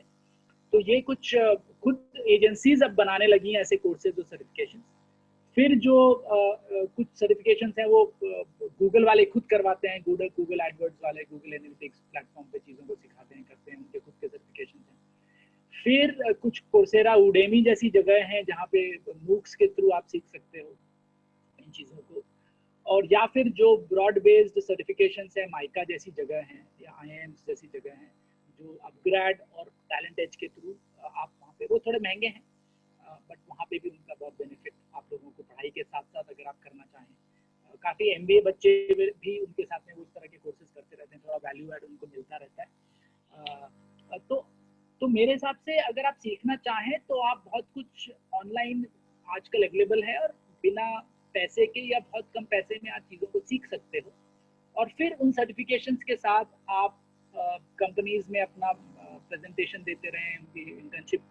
कई बार क्या होता है कि अगर लोग कहते हैं हम आपको पैसा नहीं देंगे लेकिन आपको काम करना है, तो लॉन्ग रन में ये चीज़ ठीक नहीं है, लेकिन शॉर्ट रन में अगर आपको सीखने को मिलता है कहीं पे कुछ, और आप अभी क्योंकि कॉलेज स्टूडेंट ही हैं तो उसको ले लीजिए। आपको एक अपॉर्चुनिटी मिल रही है जो आपने सीखा है उसको प्रैक्टिस करने की। और जैसे मैंने शुभम को पहले भी कहा कि मार्केटिंग में practice practice practice is more important then knowing knowing knowing. सारा ज्ञान लेके मैं बैठा रहा हूँ सब कुछ, तो किताब ही लिख सकता हूँ लेकिन मैं अच्छा मार्केटर नहीं बन सकता। उसके लिए आपको प्रैक्टिस करनी पड़ेगी कि भैया मार्केट में जो आपने जो स्ट्रैटेजी चलाई वो चली कि नहीं चली, हुआ उसमें आगे एक्शन हुआ कि नहीं हुआ। और वो जैसे बोलते हैं ना कि बिना मरे स्वर्ग नहीं मिलता है ना, तो वो उसमें यही काम है कि आपको करना पड़ेगा। जब आप करोगे, और अगर घर बैठे आपको वो अपॉर्चुनिटी नहीं मिलने वाली, कोई नहीं देगा, तो आपको अगर फ्री में कोई दे रहा है कि भैया मतलब आपको पैसा नहीं देंगे लेकिन आपको अपॉर्चुनिटी दे रहे हैं, तो आप ले लीजिए, क्योंकि एज ए कॉलेज स्टूडेंट आपको you don't have anything to lose, you have everything to gain. कि भैया सीखने को मिल रहा है। तो मैंने भी अपनी जिंदगी में बहुत फ्री में काम किया है ताकि लोग मैं सीखता रहूँ, है ना। तो कई बार मेरे स्टूडेंट्स कई बार अब आते हैं मेरे पास में कि सर एक कॉपी राइटिंग कुछ काम करना है, तो मैं उनको कहता हूँ यार दे दो, कम से कम मेरे को नया सीखने को मिले। उसमें हम पैसे की बात नहीं करते कि बट मैं अफोर्ड कर सकता हूँ क्योंकि मैं ऐसे पोजीशन पे हूँ। आप चाहे थोड़ा भी इंटर्नशिप मिले, स्टाइपेंड मिले, कुछ भी मिले सीखने को, खुद करिए। काफी, क्योंकि देखिए इसका मैं एक फायदा बताता हूँ। आप अगर डिजिटल मार्केटिंग सीखना या करना चाहते हैं तो सबसे बेहतरीन जगह होती है स्टार्टअप, क्योंकि उसके पास भी पैसे नहीं है आपको देने के, ठीक है, लेकिन वो अब इतना बिजी है अपने प्रोडक्ट को लेके, चीजों को लेके, वहां पे काम कर रहा है बेचारा, कोई ऐप बना रहा है या फिर उसने कुछ एक कंपनी सोशल मार्केटिंग की सोशल एंटरप्राइज बनाया है या एनजीओ के साथ काम कर रहे हैं, तो उनके पास में आपको देने के पैसे नहीं है, लेकिन उनके पास आदमी भी नहीं है, क्योंकि वो होते ही 2 लोग या 3 लोग होते हैं, तो वो क्या क्या नहीं कर रहे भाई। फंड भी जुटाएगा आदमी, अपनी वेबसाइट भी बनाएगा, उसमें कंटेंट भी लिखेगा, ऐप भी डेवलपमेंट, वो कोडिंग भी कर रहा होता है या कुछ और तरह का एंटरप्राइज चला रहा होता है, तो वो कितना काम करेगा। तो उसमें आपके जैसे लोगों की बहुत फायदा होता है, क्योंकि वो आप लोगों को अगर इंटर्नशिप दे देते हैं कि यार तू आजा काम कर ले, तेरे को कुछ अगर आता है तो उनके लिए भी फायदा है, क्योंकि उनको थोड़ा सा सस्ता रिसोर्स मिल जाता है और आपके लिए एक अच्छा प्रैक्टिस ग्राउंड बन जाता है, नेट प्रैक्टिस हो जाती है आपकी यार की, ठीक है कल को आपने यहाँ सीख लिया, कर लिया, तो अगर स्टार्टअप चल पड़ा, देखो 2 चीजों का फायदा, अगर स्टार्टअप चल पड़ा तो फिर आपको कहीं और नौकरी खोजने की जरूरत नहीं है, आप उस कोर टीम का मेंबर बन जाते हो, है ना। और अगर नहीं चला, अनफॉर्चुनेटली, जो 9 आउट ऑफ 10 टाइम्स एक स्टार्टअप नहीं चलता है, एक ही चलता है, उसकी सक्सेस जो होती है, और यही नेचर है स्टार्टअप का, you should always be ready with failure and then move ahead and do another। तो आपको प्रैक्टिस तो मिलेगी, आपने सीख तो लिया ही, कल को आपके सीवी में सिर्फ आप ये नहीं लिख सकते हो कि जी सर्टिफिकेट किया हुआ है, आप ये कहोगे कि जी फला फला जगह पे मैंने ये काम किया था और मैंने ये प्रोजेक्ट में, क्योंकि आपने किया है तो आप लिख सकते हो, और क्योंकि आपने किया है तो 4 लोग जो आपसे क्वेश्चनिंग करेंगे, है ना, तो आप रेडी रहोगे जवाब देने के। वो कन्विक्शन शुभम नहीं आएगी जब तक आप करोगे नहीं। और इसका एक छोटा सा एग्जांपल आप लोगों के सामने मैं देना चाहता हूँ। मैं बहुत साल पहले हिमाचल में एक छोटा बिजनेस स्कूल का डीन था, चितकारा बिजनेस स्कूल का। मैंने वहाँ पे उस स्कूल को खड़ा किया, बिजनेस स्कूल को, एमबीए को खड़ा किया यूनिवर्सिटी। और छोटी जगह के बच्चे थे, हिमाचल, चंडीगढ़, पंजाब के बच्चे थे, और मैं एक बड़े बिजनेस स्कूल का प्रोफेसर था जो वहाँ गया था उसको खड़ा करने। जो बड़े बिजनेस स्कूल माइका है या एसपी जैन है, वहाँ पे क्योंकि स्टैब्लिश्ड जगह है तो लोग आते हैं, इंडस्ट्री आती है, समर इंटर्नशिप देती है, उनको नौकरियां देती, क्योंकि वो स्टैब्लिश्ड है, आईआईएम्स हैं, स्टैब्लिश्ड नाम। वो एक छोटा स्कूल था, तो मैंने वहाँ पे एक एक्सपेरिमेंट किया, मेरे मित्र हैं प्रोफेसर राम कुमार, हम दोनों उस जगह को देखने चलाने गए। तो हमने एक छोटा सा वहाँ पे एक इंक्यूबेटर टाइप बनाया, उसका नाम था वॉक द टॉक, कि जो जो बोल रहे वो करो, walk the talk. Whole idea यही है कि जो सीखा है उसको करो। तो हमने एक अमेरिकी कंपनी को लिखा, ऑक्सो, वो किचन के सामान बनाती है, बड़ा हाई एंड, पीलर बनाएगी, चाकू बनाती है, इस तरह के बड़े इंटरेस्टिंग प्रोडक्ट्स होते हैं। और उनको बोला कि जी हम आपके लिए काम करेंगे। तो क्या होता है, एमबीए के फर्स्ट ईयर के बाद ना बच्चों को समर इंटर्नशिप होती है 1 महीने की, आप जाओ कहीं काम करो। हमने बोला वो बाद में करेंगे, पहले हम 2 महीना इस कंपनी के प्रोडक्ट को चंडीगढ़, मोहाली, पंचकुला के मार्केट में बेचने की कोशिश करें।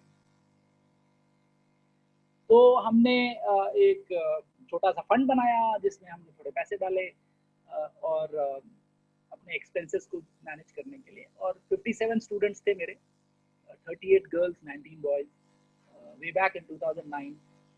एंड हमने 3 महीना 2 महीना वहाँ पे गर्मी में उस चीज को देखने की कोशिश करी, ठीक है। और क्योंकि बच्चों ने 3 महीना काम किया था, उस प्रोडक्ट को समझा था, धूप में घूमे थे, उसको मार्केट में डिस्ट्रीब्यूटर और रिटेलर को बेचा था, हाँ, तो उनमें वो कन्विक्शन थी। तो जब बाद में रिक्रूटमेंट की एजेंसीज आई और कंपनीज आई, तो उनकी सीवी पे एक बहुत बड़ा बुलेट पॉइंट था, उसका नाम था वॉक द टॉक प्रोजेक्ट। क्योंकि आपने किया है तो आप कन्विक्शन से उस चीज को बोल सकते हैं, सिर्फ आपने पढ़ा है तो बस वो लर्निंग आपकी अधूरी है। तो ये थोड़ा सा एक बहुत इंपॉर्टेंट एक फीचर था। एक चीज जो शुभम मुझे 1 मिनट के लिए ब्रेक लेना पड़ेगा, अनफॉर्चुनेटली एक इंपॉर्टेंट कॉल आ रहा है, तो बस 1 मिनट दीजिए, मैं उन्हें बता दूं कि मैं इस टॉक में हूँ। कोई दिक्कत नहीं, बाद में आप लोग इसको एडिट कर लीजिएगा जब आप जी सर, बिल्कुल, जस्ट गिव मी 1 मिनट। हाँ या श्योर सर। तो हाँ सॉरी, वो मेरे को एक कोई नहीं कॉल सर, में बताना था कि मैं यहाँ पे बैठा हूँ, बेचारे 3 बार बड़े सीनियर है मेरे, तो वो कॉल कर रहे थे। बोलो। हाँ, तो बी स्कूल्स और बिजनेस स्कूल्स के बारे में मैंने थोड़ा रिसर्च करा और एक उनका पढ़ाने का एक तरीका मुझे बहुत अच्छा और इनोवेटिव लगा, जो कि केस स्टडी।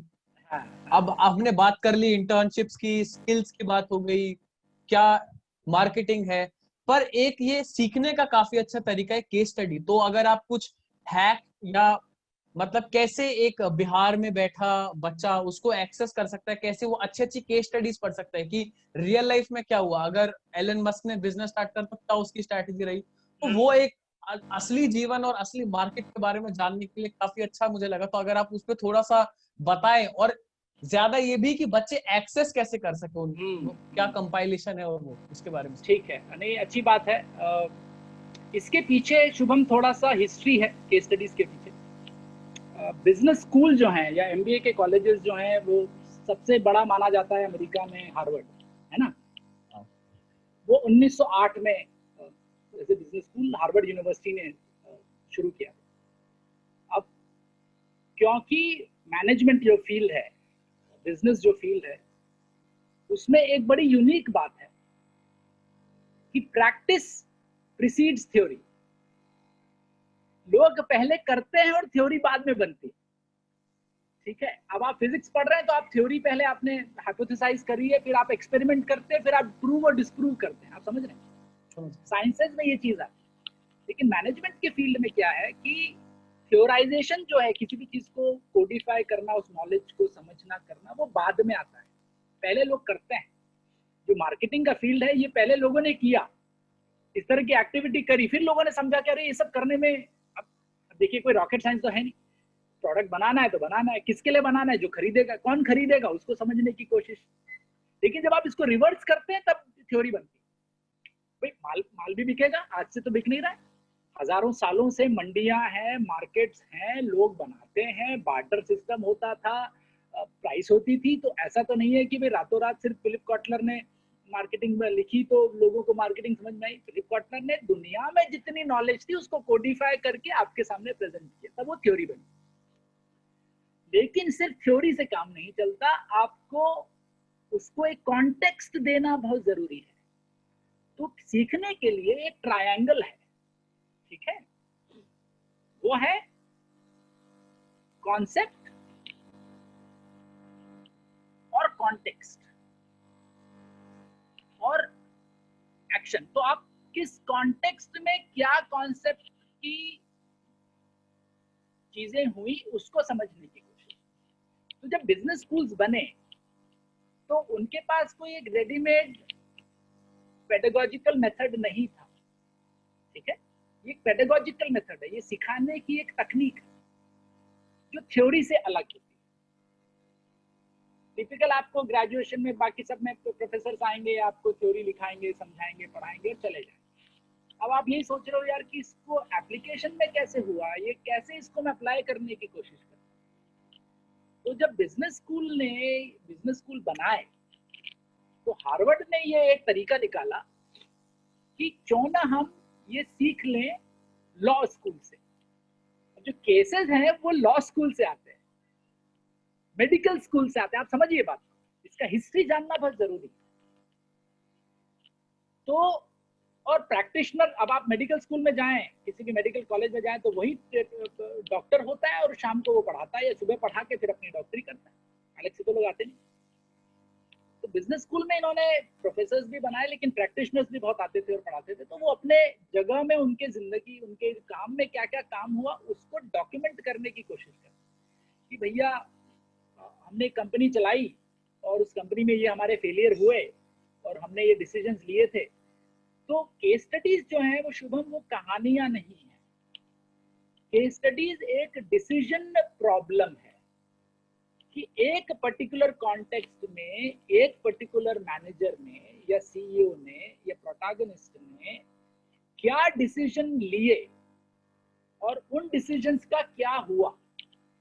तो केस स्टडीज का कभी कोई गलत और सही सल्यूशन नहीं होता है। तो अगर बच्चों को पढ़ना है, समझना है, तो उसको सिर्फ एक कहानी की तरह नहीं पढ़ना है। कहानी की तरह पढ़ने में तो ठीक है कि आप किताबें पढ़ लें कि बड़ी अच्छी इन्होंने कंपनी बनाई, अंबानी ने ऐसा किया, उसने ऐसा किया, वो तो ठीक। केसेस एक कॉन्टेक्स्ट में आपको चैलेंज करने का एक तरीका है, और इसलिए केसेस सिर्फ पढ़े नहीं जाते, केसेस को सॉल्व करके बताया जाता है। तो जब हम क्लास में पढ़ाते हैं केस, तो प्रॉब्लम सॉल्विंग, जो एक प्रॉब्लम सॉल्विंग टेक्निक है, आप उसको अपने आप को ट्रेन करते हो, अपने ब्रेन को उन कॉन्टेक्स्ट और कंडीशंस में जाके कि किस तरह से उस आदमी ने ऐसा किया। तो अगर मैं उस पोजीशन में हूं आज की तारीख में, तो मैं क्या सोचता हूं, बिकॉज मेरे को अपना डिसीजन कमिट करना पड़ता है। भाई थ्योरी में तो मैं आपको पढ़ा के चला गया कि भैया A equal to B, B equal to C, हो गया जी कहानी। लेकिन अगर मैं किसी आईटी कंपनी का मैनेजर हूं और वहां पे अगर उनके पास में एक डिसीजन आया, अब जैसे क्लासिक डिसीजन है, कोविड आ गया, किसी ने प्रेडिक्ट नहीं किया था।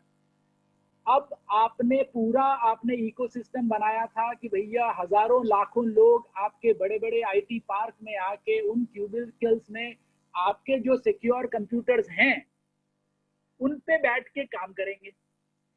अब जब वो आदमी आपके ऑफिस में नहीं आ सकता, तो आपके पास एक बड़ा कंसर्न है कि या तो मैं बिजनेस को जाने दूं या फिर अपने एम्प्लॉय को, और एम्प्लॉय के साथ में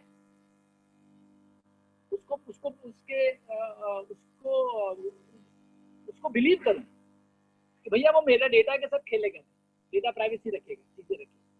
कितना मैं उस पर कॉन्फिडेंस जता सकता हूँ। तो क्या मैं ये कंप्यूटर का डब्बा उसके घर में भिजवा सकता हूँ ताकि वो वहां से काम कर सके, क्योंकि उसके लैपटॉप पे तो काम होगा नहीं, क्योंकि वो अलग चीज है। तो ये डिसीजन है, बड़ा डिसीजन, आप ये देखिए, इतना आसान नहीं है, क्योंकि उसके रिपरकशंस भी बहुत ज्यादा है। कैसे शिफ्ट करोगे, लाखों कंप्यूटर शिफ्ट करने हैं, जब तक शिफ्ट नहीं करोगे तब तक काम का क्या होगा, क्योंकि आपके क्लाइंट्स वेस्ट नॉर्दर्न अमेरिका में बैठे हैं, ऑस्ट्रेलिया में बैठे हैं, यूरोप में बैठे हैं। फिर आप मॉनिटर कैसे करोगे कि भैया आदमी लॉगिन किया, नहीं लॉगिन किया, तो काम किया कि नहीं किया सही। अब ये देखिए, ये छोटा डिसीजन नहीं है, ये है ना। तो ऐसे क्या होता है कि सिमिलरली आपको कोई प्रोडक्ट मार्केट में लाना है, तो आप ये बोलो कि मैं गांव में लेके जाऊं कि शहर में बेचूं, डिसीजन बिल्कुल ठीक है। अब शहर में बेचूं तो भैया पटना में बेचूं कि गया में बेचूं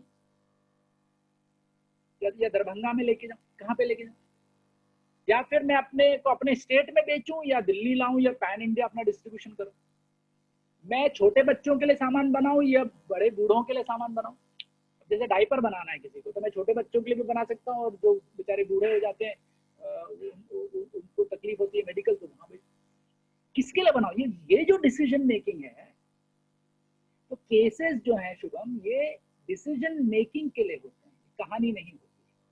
लेकिन इसको आप एक्सेस करने के लिए थोड़ा सा ये ट्रिकी है, क्योंकि केसेस जो है वो स्टडी मटेरियल होते हैं और ये कॉपीराइट होता है, ठीक है। और ये कॉपीराइट क्योंकि अमेरिका का ज्यादा है तो हम लोग इसको प्लेजराइज नहीं कर सकते, मतलब मैं कहीं से डाउनलोड करके आपको भेज दूं, कर लूं, पढ़ लूं, आप नहीं कर सकते। तो ये इंस्टीट्यूशन के पास इसका लाइसेंस होता है। जैसे मेरे पास लाइसेंस नहीं है, मैं एज एन इंस्ट्रक्टर हार्वर्ड की वेबसाइट पे जा सकता हूँ, कुछ केस को देख सकता हूँ, पढ़ सकता हूँ। एक तो ये पहले सारे के सारे अंग्रेजी में होते हैं तो एक लैंग्वेज का इशू है, हिंदी में केसेस बड़े कम है। लेकिन इनकी जगह, क्योंकि इनका एक बहुत स्पेसिफिक रोल होता है, तो जब तक उस कॉन्टेक्स्ट को आप ना समझे वो आप फिर कर नहीं पाएंगे, क्योंकि उसको जानने के लिए आपको स्टैटिस्टिक्स जानना चाहिए, आपको फाइनेंस आना चाहिए, क्योंकि वो काफी डेटा एनालिसिस होता है, उसमें कॉम्प्लेक्सिटीज होती हैं जो आप सिर्फ पढ़ के नहीं कर सकते। तो मेरा ये मानना है कि ऐसे, लेकिन अब केस स्टडीज की बुक्स आ गई, छोटे छोटे केसेस की बुक्स हैं जिन्होंने अलग अलग लोगों के बारे में, उनकी जर्नीज के बारे में, उनकी कहानियों के बारे में लिखा। जैसे रश्मि बंसल है, तो रश्मि बंसल कहानी वो लिखती हैं, लोगों की बिजनेस हिस्ट्रीज लिखती हैं, स्टे हंग्री स्टे फुलिश, इस तरह की किताबें हैं।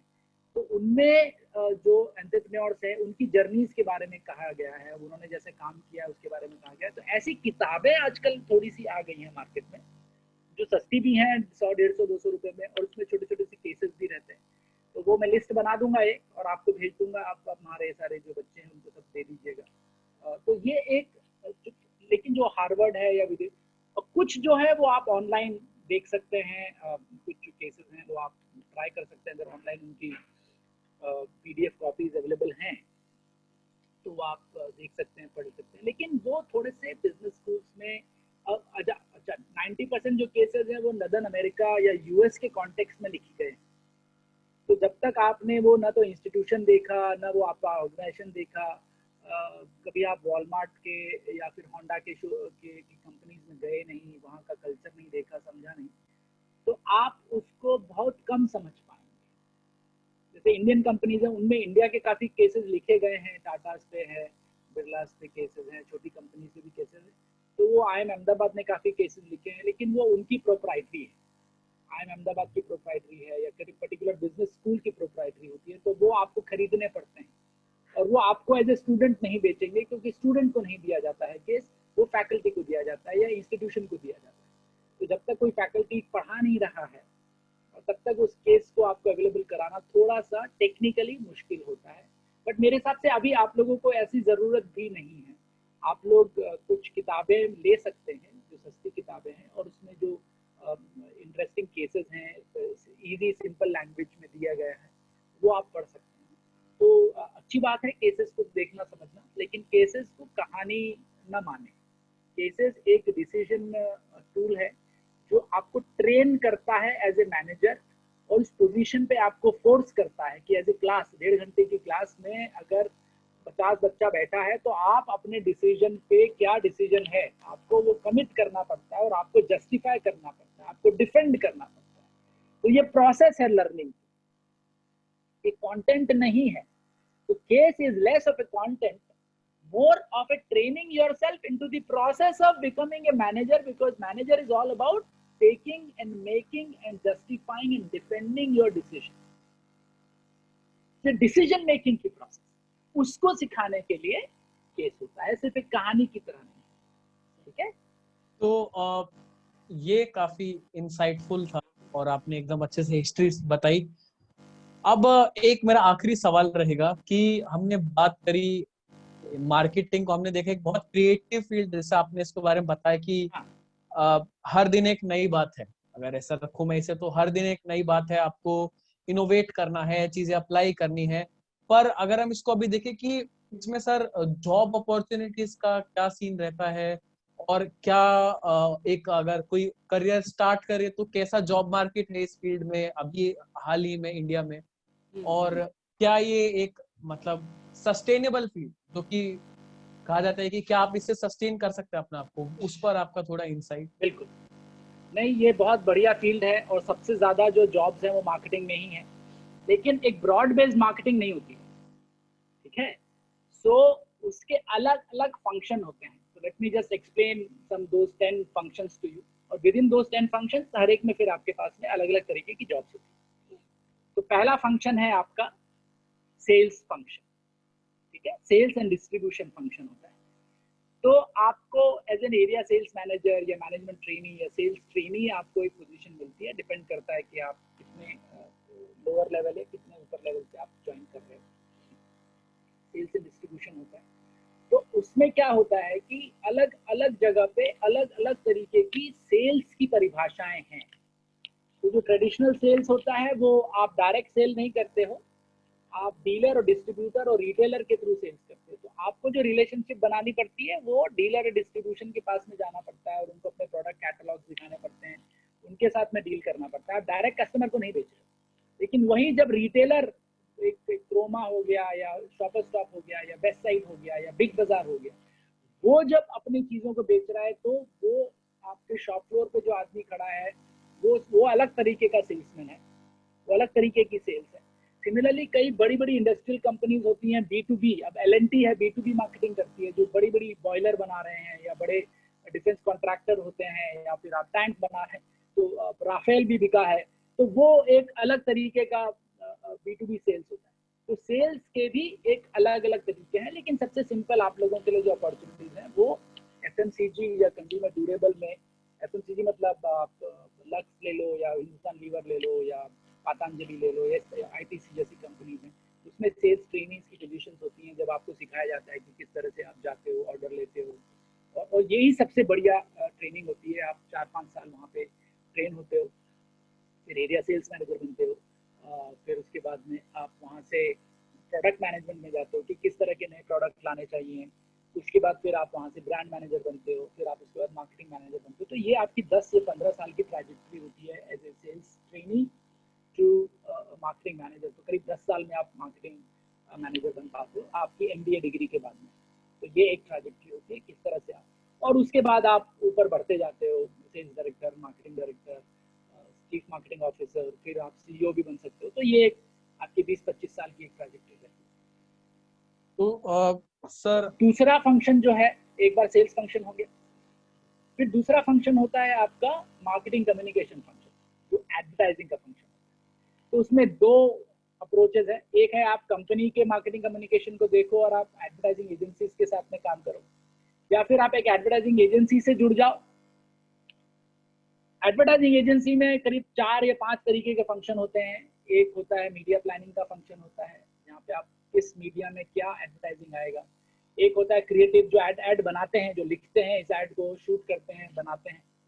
एक होता है जो क्लाइंट के, जैसे आप ओगिलबी हो या मुद्रा हो, ऐसे एडवर्टाइजिंग एजेंसी, आप हिंदुस्तान यूनिलीवर या कोलगेट या पतंजलि के साथ में उनके कैंपेन को साथ डील कर रहे हो, तो उसको क्लाइंट सर्विसिंग बोलते हैं, है ना. फिर एक बहुत डिफरेंट डिस्टिंक्ट फील्ड है मार्केटिंग का, उसको बोलते हैं मार्केटिंग रिसर्च. कि आप कंज्यूमर में जाके रिसर्च करते हो, आपके पास आते हो, लोगों के पास जाते हो कि भैया किस तरह का प्रोडक्ट है, किस तरह की आप कंजम्पशन है, किस तरह से काम करते हो. तो वो एक मार्केटिंग रिसर्च कंपनीज अलग होती हैं, IMRB हो गया या नीलसन हो गया, ये उस तरह का जॉब है. आजकल वो रिसर्च एक बहुत क्वांटिटेटिव लेवल पे चला गया है, जिसको डेटा एनालिटिक्स बोलते हैं या मार्केटिंग एनालिटिक्स बोलते हैं. तो वहाँ पे आप बड़ा बड़ा डेटा आपके पास में आता है, मिलियंस डेटा पॉइंट्स आते हैं कि भैया लोगों ने कैसे खरीदा, क्या किया, किस तरह से काम होता है. तो आप एल्गोरिदम चलाते हो, उसमें आप कोडिंग करते हो, आप पाइथन पे या R पे या SPSS पे या सारे सॉफ्टवेयर होते हैं. तो वो सॉफ्टवेयर ड्रिवन, स्टैटिस्टिकल ड्रिवन, तो वहाँ पे मैथमेटिक्स की नॉलेज होनी बहुत ज़्यादा जरूरी है, स्टैटिस्टिक्स की नॉलेज ज़्यादा जरूरी है, कोडिंग ज़्यादा जानना जरूरी है. तो अलग अलग फील्ड में अलग अलग तरीके के जॉब रोल्स और फंक्शंस होते हैं मार्केटिंग के फील्ड में. अब डिजिटल मार्केटिंग बहुत बड़ा एक फील्ड आ गया है, जिसमें कंपनी के अंदर भी जैसे ही एडवर्टाइजिंग एजेंसी होती है, वैसे ही कंपनी के अंदर आपको डिजिटल मार्केटिंग का काम होता है, सोशल मीडिया का काम होता है. या फिर आप एक एजेंसी में जाते हो जो सोशल मीडिया या डिजिटल मार्केटिंग का काम करते हैं, जो कन्वेंशनल एडवर्टाइजिंग एजेंसी से अलग होता है. सिमिलरली उसी फील्ड में, कम्युनिकेशन के फील्ड में, पब्लिक रिलेशंस आता है, जो मीडिया ऑर्गेनाइजेशन के साथ में रिलेशनशिप बनाता है.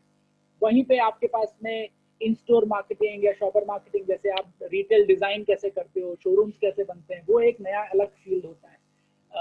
फिर एक आउटडोर होता है, बड़े बड़े आपने बैनर देखे होंगे, चीजें देखी होंगी. सिमिलरली मीडिया में काम होता है. तो मीडिया में टेलीविजन आ जाता है, रेडियो आ जाता है, आपका इंटरनेट आ जाता है, डिजिटल आ जाता है, तो अलग अलग जगह पे अलग अलग तरीके के जॉब रोल्स और फंक्शंस होते हैं। उनके लिए अलग अलग स्किल्स की जरूरत होती है। अलग अलग कोर्सेज हैं जहाँ पे आप एमबीए में जा सकते हैं और वो नैरो फील्ड थोड़ा सा चूज कर सकते हैं। तो हमेशा एक आप नैरो फील्ड में जाते हो और धीरे धीरे धीरे धीरे अपने फील्ड को ब्रॉड करते हैं, क्योंकि आपको मार्केटिंग मैनेजर बनने में करीब 10-12 साल 15 साल लगते हैं। तो वो एक फील्ड है। और ये जिंदगी भर, क्योंकि marketing is an evergreen field और नए नई चीजें आती रहती हैं और नया नया जॉब फंक्शन आते रहते हैं। सिमिलरली इसका एक सब फंक्शन है रिटेलिंग। अब उसमें अलग अलग तरीके का जॉब होता है रिटेल ऑर्गेनाइजेशन में। अब ई कॉमर्स आ गया है, डिजिटल फील्ड आ गया है, तो उसमें आप कैसे काम करोगे, किस तरह का जॉब फंक्शन होगा, फ्लिपकार्ट में अलग रहेगा, अमेजोन में अलग रहेगा, बैक एंड में अलग रहेगा, फ्रंट एंड में अलग रहेगा, तो ये भी एक फंक्शन होता है जिसमें आप, एक बड़ा फील्ड है कैटेगरी मैनेजमेंट। तो उसमें किस तरह की कैटेगरी कहाँ पे, जो आप शोरूम में देखते हो कि भैया एक टीवी रखा हुआ है एक जगह पे वॉशिंग मशीन रखी हुई है। तो इसके जो जो फील्ड है शुभम, मैं एक थोड़ा सा लिख के भेज दूंगा तुम लोगों को, एक आर्टिकल भी एक छोटा सा है ताकि तुम शेयर कर लोगों को। तो ये फील्ड में बहुत जॉब्स हैं, लेकिन अलग अलग जगह पे अलग अलग तरीके के जॉब फंक्शन होते हैं और अलग अलग सैलरी लेवल भी होता है। तो आप 3 लाख रुपए से भी सैलरी मिलती है आपको, आपको स्टार्टिंग में 15 लाख रुपए भी सैलरी मिलती है। तो आप अगर आयन अहमदाबाद से पढ़े हो तो आपको शुरू में जॉब फंक्शन में 12 लाख 13 लाख 15 लाख रुपए मिलता है।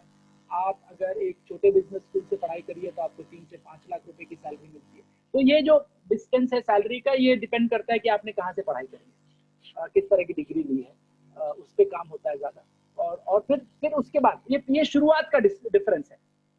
लेकिन अगर आप छोटी जगह से भी आपने शुरू किया है और आपने मेहनत करी है और आपको आता है, तो आप 4-5 साल में उस डिस्टेंस को कवर कर लेते हो और जल्दी से ऊपर बढ़ जाते हो। तो ऐसा नहीं है कि आप जिंदगी में ऊपर, अगर आप किसी well not that well known business school से पढ़ाई करी है या डिग्री ली है तो आप जिंदगी में ऊपर नहीं बढ़ सकते। ऐसी कहानियां नहीं है। ऐसे बहुत लोग हैं जो रीजनेबली छोटी जगहों से आए हैं या फिर नॉट वेल नोन जगह से आए हैं और जिंदगी में उन्होंने बहुत अच्छा काम भी किया। तो ऐसा नहीं है कि सिर्फ IIM जाने वाला ही या माइका या SPGM जाने वाला ही जिंदगी में सक्सेसफुल होता है, ऐसी कहानी नहीं है। मेरे बहुत स्टूडेंट्स हैं जो अलग अलग जगहों से पढ़े हैं और अलग अलग जगहों में जाके उन्होंने शुरुआत छोटी जगह से करी है, लेकिन बहुत जल्दी ऊपर बढ़ गए क्योंकि मेहनत की, टेनासिटी थी, क्रिएटिव थे।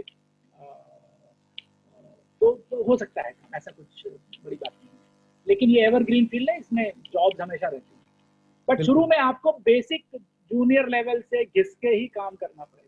तो पहले दिन आप AC कमरे में बैठ के वाइट शर्ट पहन के पहुंच जाओ कि भैया मैं तो AC में काम करूंगा और लैपटॉप पे मेरा मार्केटिंग होगा, ये नहीं होता। आपको भैया मार्केट में जाना होगा, बाइक उठानी होगी, घोड़ा गाड़ी में बैठ के मार्केट में जाके धूल धक्कर खाना होगा, कस्टमर से मिलना होगा, डीलर डिस्ट्रीब्यूटर से गांव खेड़े में भी जाना होगा और वहीं से आप सीखते हो। तो अगर आप वहां के लिए रेडी नहीं हो तो then I don't think you deserve to be in the AC room later on when you make strategies. बस आपको एग्जीक्यूशन से सीखना पड़ता है। आप ग्राउंड अप मार्केटिंग में जाते हो, टॉप डाउन कभी भी कोई मार्केटिंग में जिंदगी में नहीं सीखा है। जो कभी मैकडॉनल्ड्स जैसी कंपनी या स्टारबक्स जैसी कंपनी में अगर कोई जाता है नौकरी के लिए, और बहुत बड़ी कंपनी है, वहाँ पे उनको पहले 3 महीने तो सिर्फ फ्लोर और टॉयलेट ही क्लीन करवाते हैं, चाहे आपके पास कहीं की भी डिग्री, कोई फर्क नहीं पड़ता। आप पहले ग्राउंड अप देखो, समझो चीजों को। तो वो रिस्पेक्ट करना किसी भी प्रोफेशन के लिए सबसे बड़ी चीज है। और वो प्रोफेशन की रिस्पेक्ट आनी जरूरी है। और यहाँ पर देखे तो मतलब थोड़ा सा ऐड करें तो एक डिग्निटी ऑफ लेबर की बात करिए गांधी जी, बहुत जरूरी है, बिल्कुल। और वही मैं मानता भी हूँ कि आपका कोई भी काम छोटा बड़ा नहीं है।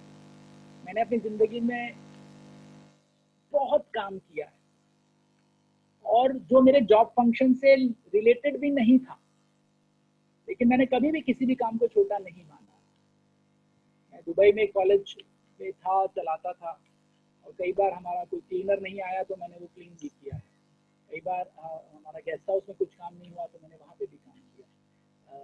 तो कई बार मेरा एकेडमिक मैनेजर नहीं आया तो मैंने बैठ के एक्सेल पे टाइम टेबल भी बनाया। कोई प्रोफेसर दूसरा नहीं आया तो उसकी जगह जाके पढ़ाया भी। तो आपको सारे काम करने पड़ते हैं। और आई थिंक अगर यही एटीट्यूड रहना चाहिए जिंदगी में कि जो काम जब मिले वो आप सीखो, करो और हमेशा हाँ बोल दो, बाद में देख लेंगे कि सीखना कैसे। तो कभी भी किसी भी काम को मना नहीं करना चाहिए। मैं कभी भी मना नहीं करता, तो जब चाहे मुझे आता हो या नहीं आता, मैं हाँ बोल देता हूँ पहले, क्योंकि जब आपने कमिट कर दिया है तब आपको करना ही पड़ेगा। तब आपको जाके back, you have to go back and learn, you know. जब आपको क्योंकि कमिट नहीं किया तब तक ठीक है जी, हाँ जी, नहीं जी। एक बार कमिट कर दिया तो फिर जाके you have to slog yourself. तो मेरा ये मानना है कि कभी भी अपॉर्चुनिटीज को मना नहीं करना चाहिए, और अगर हाँ काम मिले, जो काम मिले, जैसा मिले, जहाँ मिले, क्योंकि इवेंचुअली आप जिंदगी में अच्छा कर लेते हैं, ये मेरा मानना है। और पॉजिटिव रहना बहुत ज़्यादा ज़रूरी है। फेलियर से नहीं घबराना है। आज नहीं बिका माल तो कल बिकेगा। आज हो सकता है प्रोडक्ट ठीक नहीं है तो आप वापस ड्राइंग बोर्ड में जाएंगे एज एन एंटरप्रेन्योर। और ये मानते चलिए कि सक्सेस जो है वो आनी जानी है। फेलियर एक कांस्टेंट है हमारी लाइफ में, तो उससे क्या घबराना, वो तो आना ही है, वो आता ही रहेगा। आप अपने माइंडसेट को ये मान के चलें कि आपके किसी भी काम से कुछ अच्छा हुआ, जैसे आप चाहते थे वैसा हुआ, ऊपर नीचे होगा वो परसेंटेज, 100% होगा, 120% होगा, 80% होगा, 10% होगा। इसका ये मतलब नहीं है कि आप जिंदगी में फेल हो गए। जिंदगी में आप फेल नहीं होते हो, आपका काम थोड़ा ऊपर नीचे हो सकता है। पढ़ाई में भी ये चीज समझिए हमेशा। आप अगर 60 लाए हैं और 80 नहीं ला पाए, तो इसका ये मतलब नहीं है कि आप जिंदगी में फेल हो गए, या आपने आपका फेलियर है, या आप कम नंबर आए। आपके एफर्ट में जरूर हो सकता है कमी रह गई हो, या फिर कई बार आपने एफर्ट डाला हो और लोगों का एफर्ट आपसे ज्यादा अच्छा है, तो आपको शायद कम मिला होगा। लेकिन आप जिंदगी में कभी भी, कोई भी जिंदगी में फेलियर नहीं होता है। सक्सेस की परिभाषाएं ऊपर नीचे चलती हैं। आप सब जो स्टूडेंट्स हैं, आप लोगों के लिए मेरा यही सजेशन है कि सर पॉजिटिव आपने, रहिए, और यू नो। बिल्कुल। तो सर एक काफी कॉम्प्रिहेंसिव हमने मार्केटिंग से शुरुआत की, और लास्ट में आते हुए आपने जो ये पूरा एक मोटिवेशन दिया, तो इसके लिए तो हम आपके शुक्रगुजार हैं। 2 मिनट का समय शेष है, तो और मैंने बीच में ही ऑडियंस से आ रहे सवाल भी अपने सवालों में कवर कर लिए। तो अगर कुछ ऐसा रहा हो एक गुरु की तरफ से, आप एक प्रोफेसर हैं तो हिंदी में गुरु ही कहेंगे उसे, तो अगर एक गुरु की तरफ से गुरु मंत्र है, आपका कोई गुरु मंत्र रहा हो कि ये एक चीज है जिसने मुझे हमेशा मतलब मोटिवेट कराया, मदद कराया, कोई कोट हो या कोई आप लिखते भी हैं, तो अगर वो आप साझा करें हमारे साथ और उसके साथ हम ये सेशन समाप्त करें, हाँ, तो मुझे लगता है कि उससे अच्छा कुछ होगा नहीं। नहीं, बिल्कुल। देखिए, मैं बहुत आप लोगों की तरह मैं बहुत छोटी जगह से आया हूँ। मैं गढ़वाल में पैदा हुआ, गांव में। फिर एक छोटे ट्राइबल टाउन में मैंने पढ़ाई करी। अ, कोई भी जगह या हमारी सराउंडिंग छोटी बड़ी नहीं होती, हमारे विचार छोटे बड़े होते हैं। तो सबसे पहले आपकी जर्नी जिंदगी में अपने विचारों से, आपके थॉट से शुरू होती है। कि अगर आप पहले से ही अपने आप को छोटा बड़ा मान लें, तो आप वहीं फेल हो जाएंगे। मतलब एक तरह से फेल, मतलब आपने वहीं अपने आप को छोटा कर।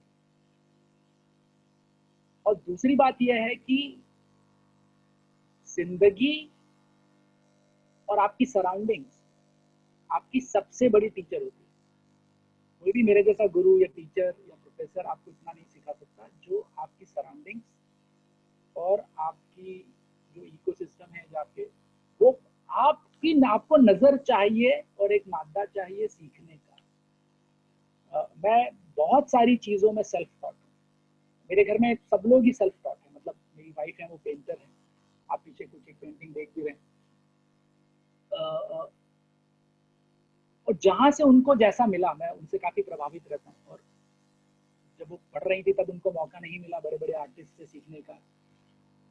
लेकिन उन्होंने यूट्यूब पे गई, जहाँ पे जिस जिस शहर में हम गए वहाँ पे जो आर्टिस्ट मिले, उन्होंने वहाँ पे जाके उन लोगों से तालीम ली। बहुत फॉर्मल कोई एजुकेशन उन्होंने नहीं ली, सेल्फ टॉट है। लेकिन आज जो वो काम करती हैं, तो उस काम को बड़े बड़े आर्टिस्ट अचंभित रह जाते हैं कि आप खुद सीखी हुई हैं, कहीं आपने फाइन आर्ट्स के कॉलेज में नहीं, जे स्कूल नहीं गई, MS यूनिवर्सिटी में नहीं गई, कैसे इतना अच्छा काम करती है। तो मेरा बेटा है 13 साल का, मैं उससे काफी सीखता हूँ, क्योंकि वो सेल्फ टॉट है। स्कूल में जो पढ़ता है वो अलग है, लेकिन वो जो काम करता है वो फिल्म मेकर है, और वो उसने खुद सीखा। मैंने नहीं सिखाया, उसको मैं सिखा भी नहीं सकता। वो गेम डिजाइनर है, कैसे यूट्यूब पे जाके चीजें सीख के अपने आप करना शुरू कर दिया, और आप अच्छा काम करता है, बहुत अच्छा काम करता है। काफी एनजीओ के लिए फिल्म बनाई हैं, काफी काम। मेरे साथ भी यही है। तो आप जिंदगी में बहुत सारी चीजें खुद से, अपने सराउंडिंग से सीख सकते हैं। उसके लिए सिर्फ कॉलेज या यूनिवर्सिटी ही एक जगह नहीं है। और जब आप यूनिवर्सिटी और कॉलेज में जाएं और पढ़ें, तो ये जरूर देखिएगा कि जितना जब जो दे रहा है उसको आप लेते रहिए, उसमें टाइम वेस्ट ना करें। ठीक है, तो अगर आप कॉलेज जा रहे हैं और फिर वहां पे बैठ के सिर्फ कैंटीन में आपने तबला बजाया और चाय पी और ब्रेड पकौड़े खाए और लौट के आ गए, और सिर्फ तभी पढ़ा जब एग्जाम होते हैं, तब मेरे हिसाब से आपने अपने साथ में नाइंसाफी करी। हर जगह पे कहीं ना कहीं आपको लोग मिलेंगे जो सिखाते हैं, हर जगह पे आपको अपॉर्चुनिटीज मिलेंगी जहां से आप सीख सकते हो, और हर जगह से सीख सकते हो। तो जाते जाते आप लोगों के लिए एक 2 लाइन का शेर। तो मेरे एक दोस्त इरशाद। हैं, मेरे दोस्त हैं शमशेर सिंह। शमशेर एक टैक्सी ड्राइवर है, और जब मैं मसूरी में आईएएस एकेडमी में प्रोफेसर था, मैं आईएएस को पढ़ाता था, तो शमशेर मुझे देहरादून से मसूरी लेके जाता। तो एक दिन उन्होंने अचानक से पूछ लिया कि सर ये आईएएस को पढ़ाते क्या हैं? तो मैंने कहा हाँ कोशिश करते हैं हम लोग, तो फिर उन्होंने बोला कि सर ये बनते कैसे? तो मैंने कहा यूपीएससी का एग्जाम होता है। तो कहता है सर पैसे लगते हैं क्या? मैंने नहीं, पैसे नहीं लगते, मेहनत काफी लगती है। तो ये भी मैं आप लोगों को बता दूं, मार्केटिंग का ही फील्ड नहीं। देखिए मेरे जितने भी स्टूडेंट्स रहे हैं आईएएस एकेडमी में, और बहुत बेहतरीन स्टूडेंट्स हैं, उनमें से बहुत कम थे जो पहले राउंड में क्लियर हो गए। 80% वो है जिनका मिनिमम, मीडियन जो एवरेज उनका अटेम्प्ट है वो 3 है, और कई ऐसे भी थे जिन्होंने 5 या 6 अटेम्प्ट में क्लियर किया। पहली बार किसी दूसरी सेंट्रल सर्विस में गए, तो मैंने कई लोगों को तो 2-2 बार पढ़ाया है। क्यों? पहली बार आए थे जब फाउंडेशन कोर्स में पढ़ने के लिए, तो वो रेवेन्यू सर्विस में थे, फिर अगली बार आईपीएस में सिलेक्शन हो गया, बाद में आईएएस में सिलेक्शन हो गया। तो 3 बार 3 अलग अलग जगह पे, लेकिन वो फाउंडेशन कोर्स क्योंकि एकेडमी में होता है सबका साथ में, तब वहां पे था। तो शमशेर ने मुझसे कहा कि सर ये बनते कैसे हैं? तो मैंने कहा एग्जाम होता है और ऐसे तैयारी करते हैं। तो बोलने लगा कि सर आप हंस रहे होंगे कि मैं पूछ रहा हूँ। तो बोला नहीं ऐसी बात नहीं है, मेरे काफ़ी स्टूडेंट्स हैं जो काफ़ी इकोनॉमिक अलग तरीके के बैकग्राउंड से आते हैं और मेहनत करते हैं और ज़बरदस्त पढ़ाई करके आ गए। तो तुम भी कर सकते हो अगर तुम्हारी उम्र है। तो बोला नहीं सर मेरी तो उम्र रही नहीं, लेकिन मैं अपनी बच्चियों के लिए पूछ रहा हूँ। और मैंने कितनी बड़ी है? बोले सर 7 साल और 9 साल। तो मैंने बहुत छोटी है। तो बोलता है सर कि आज से सोचूंगा नहीं तो सपने कब देखूंगा। देखिए एक टैक्सी ड्राइवर है, वो अपनी बच्चियों के लिए बारे में सोच रहा है कि एक दिन हो सकता है इंशाल्लाह उसकी बच्चियां भी पढ़ाई करें, हो सकता है ये बने। वो हमेशा अपने सपनों को छोटा नहीं करना चाहिए। तो उस पर आप लोगों के लिए 2 लाइन है कि सपनों को उड़ने के लिए हवाई जहाज का टिकट नहीं लगता।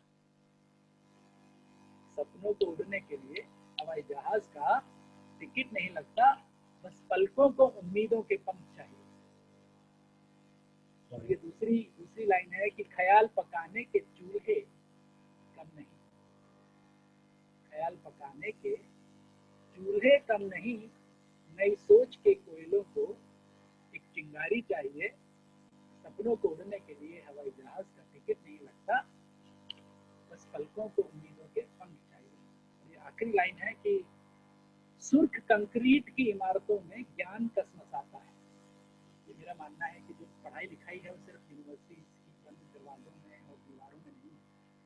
कि सुर्ख कंक्रीट की इमारतों में ज्ञान कसमसाता है। विचारों को पनपने के लिए हरी घास खुली धूप चाहिए।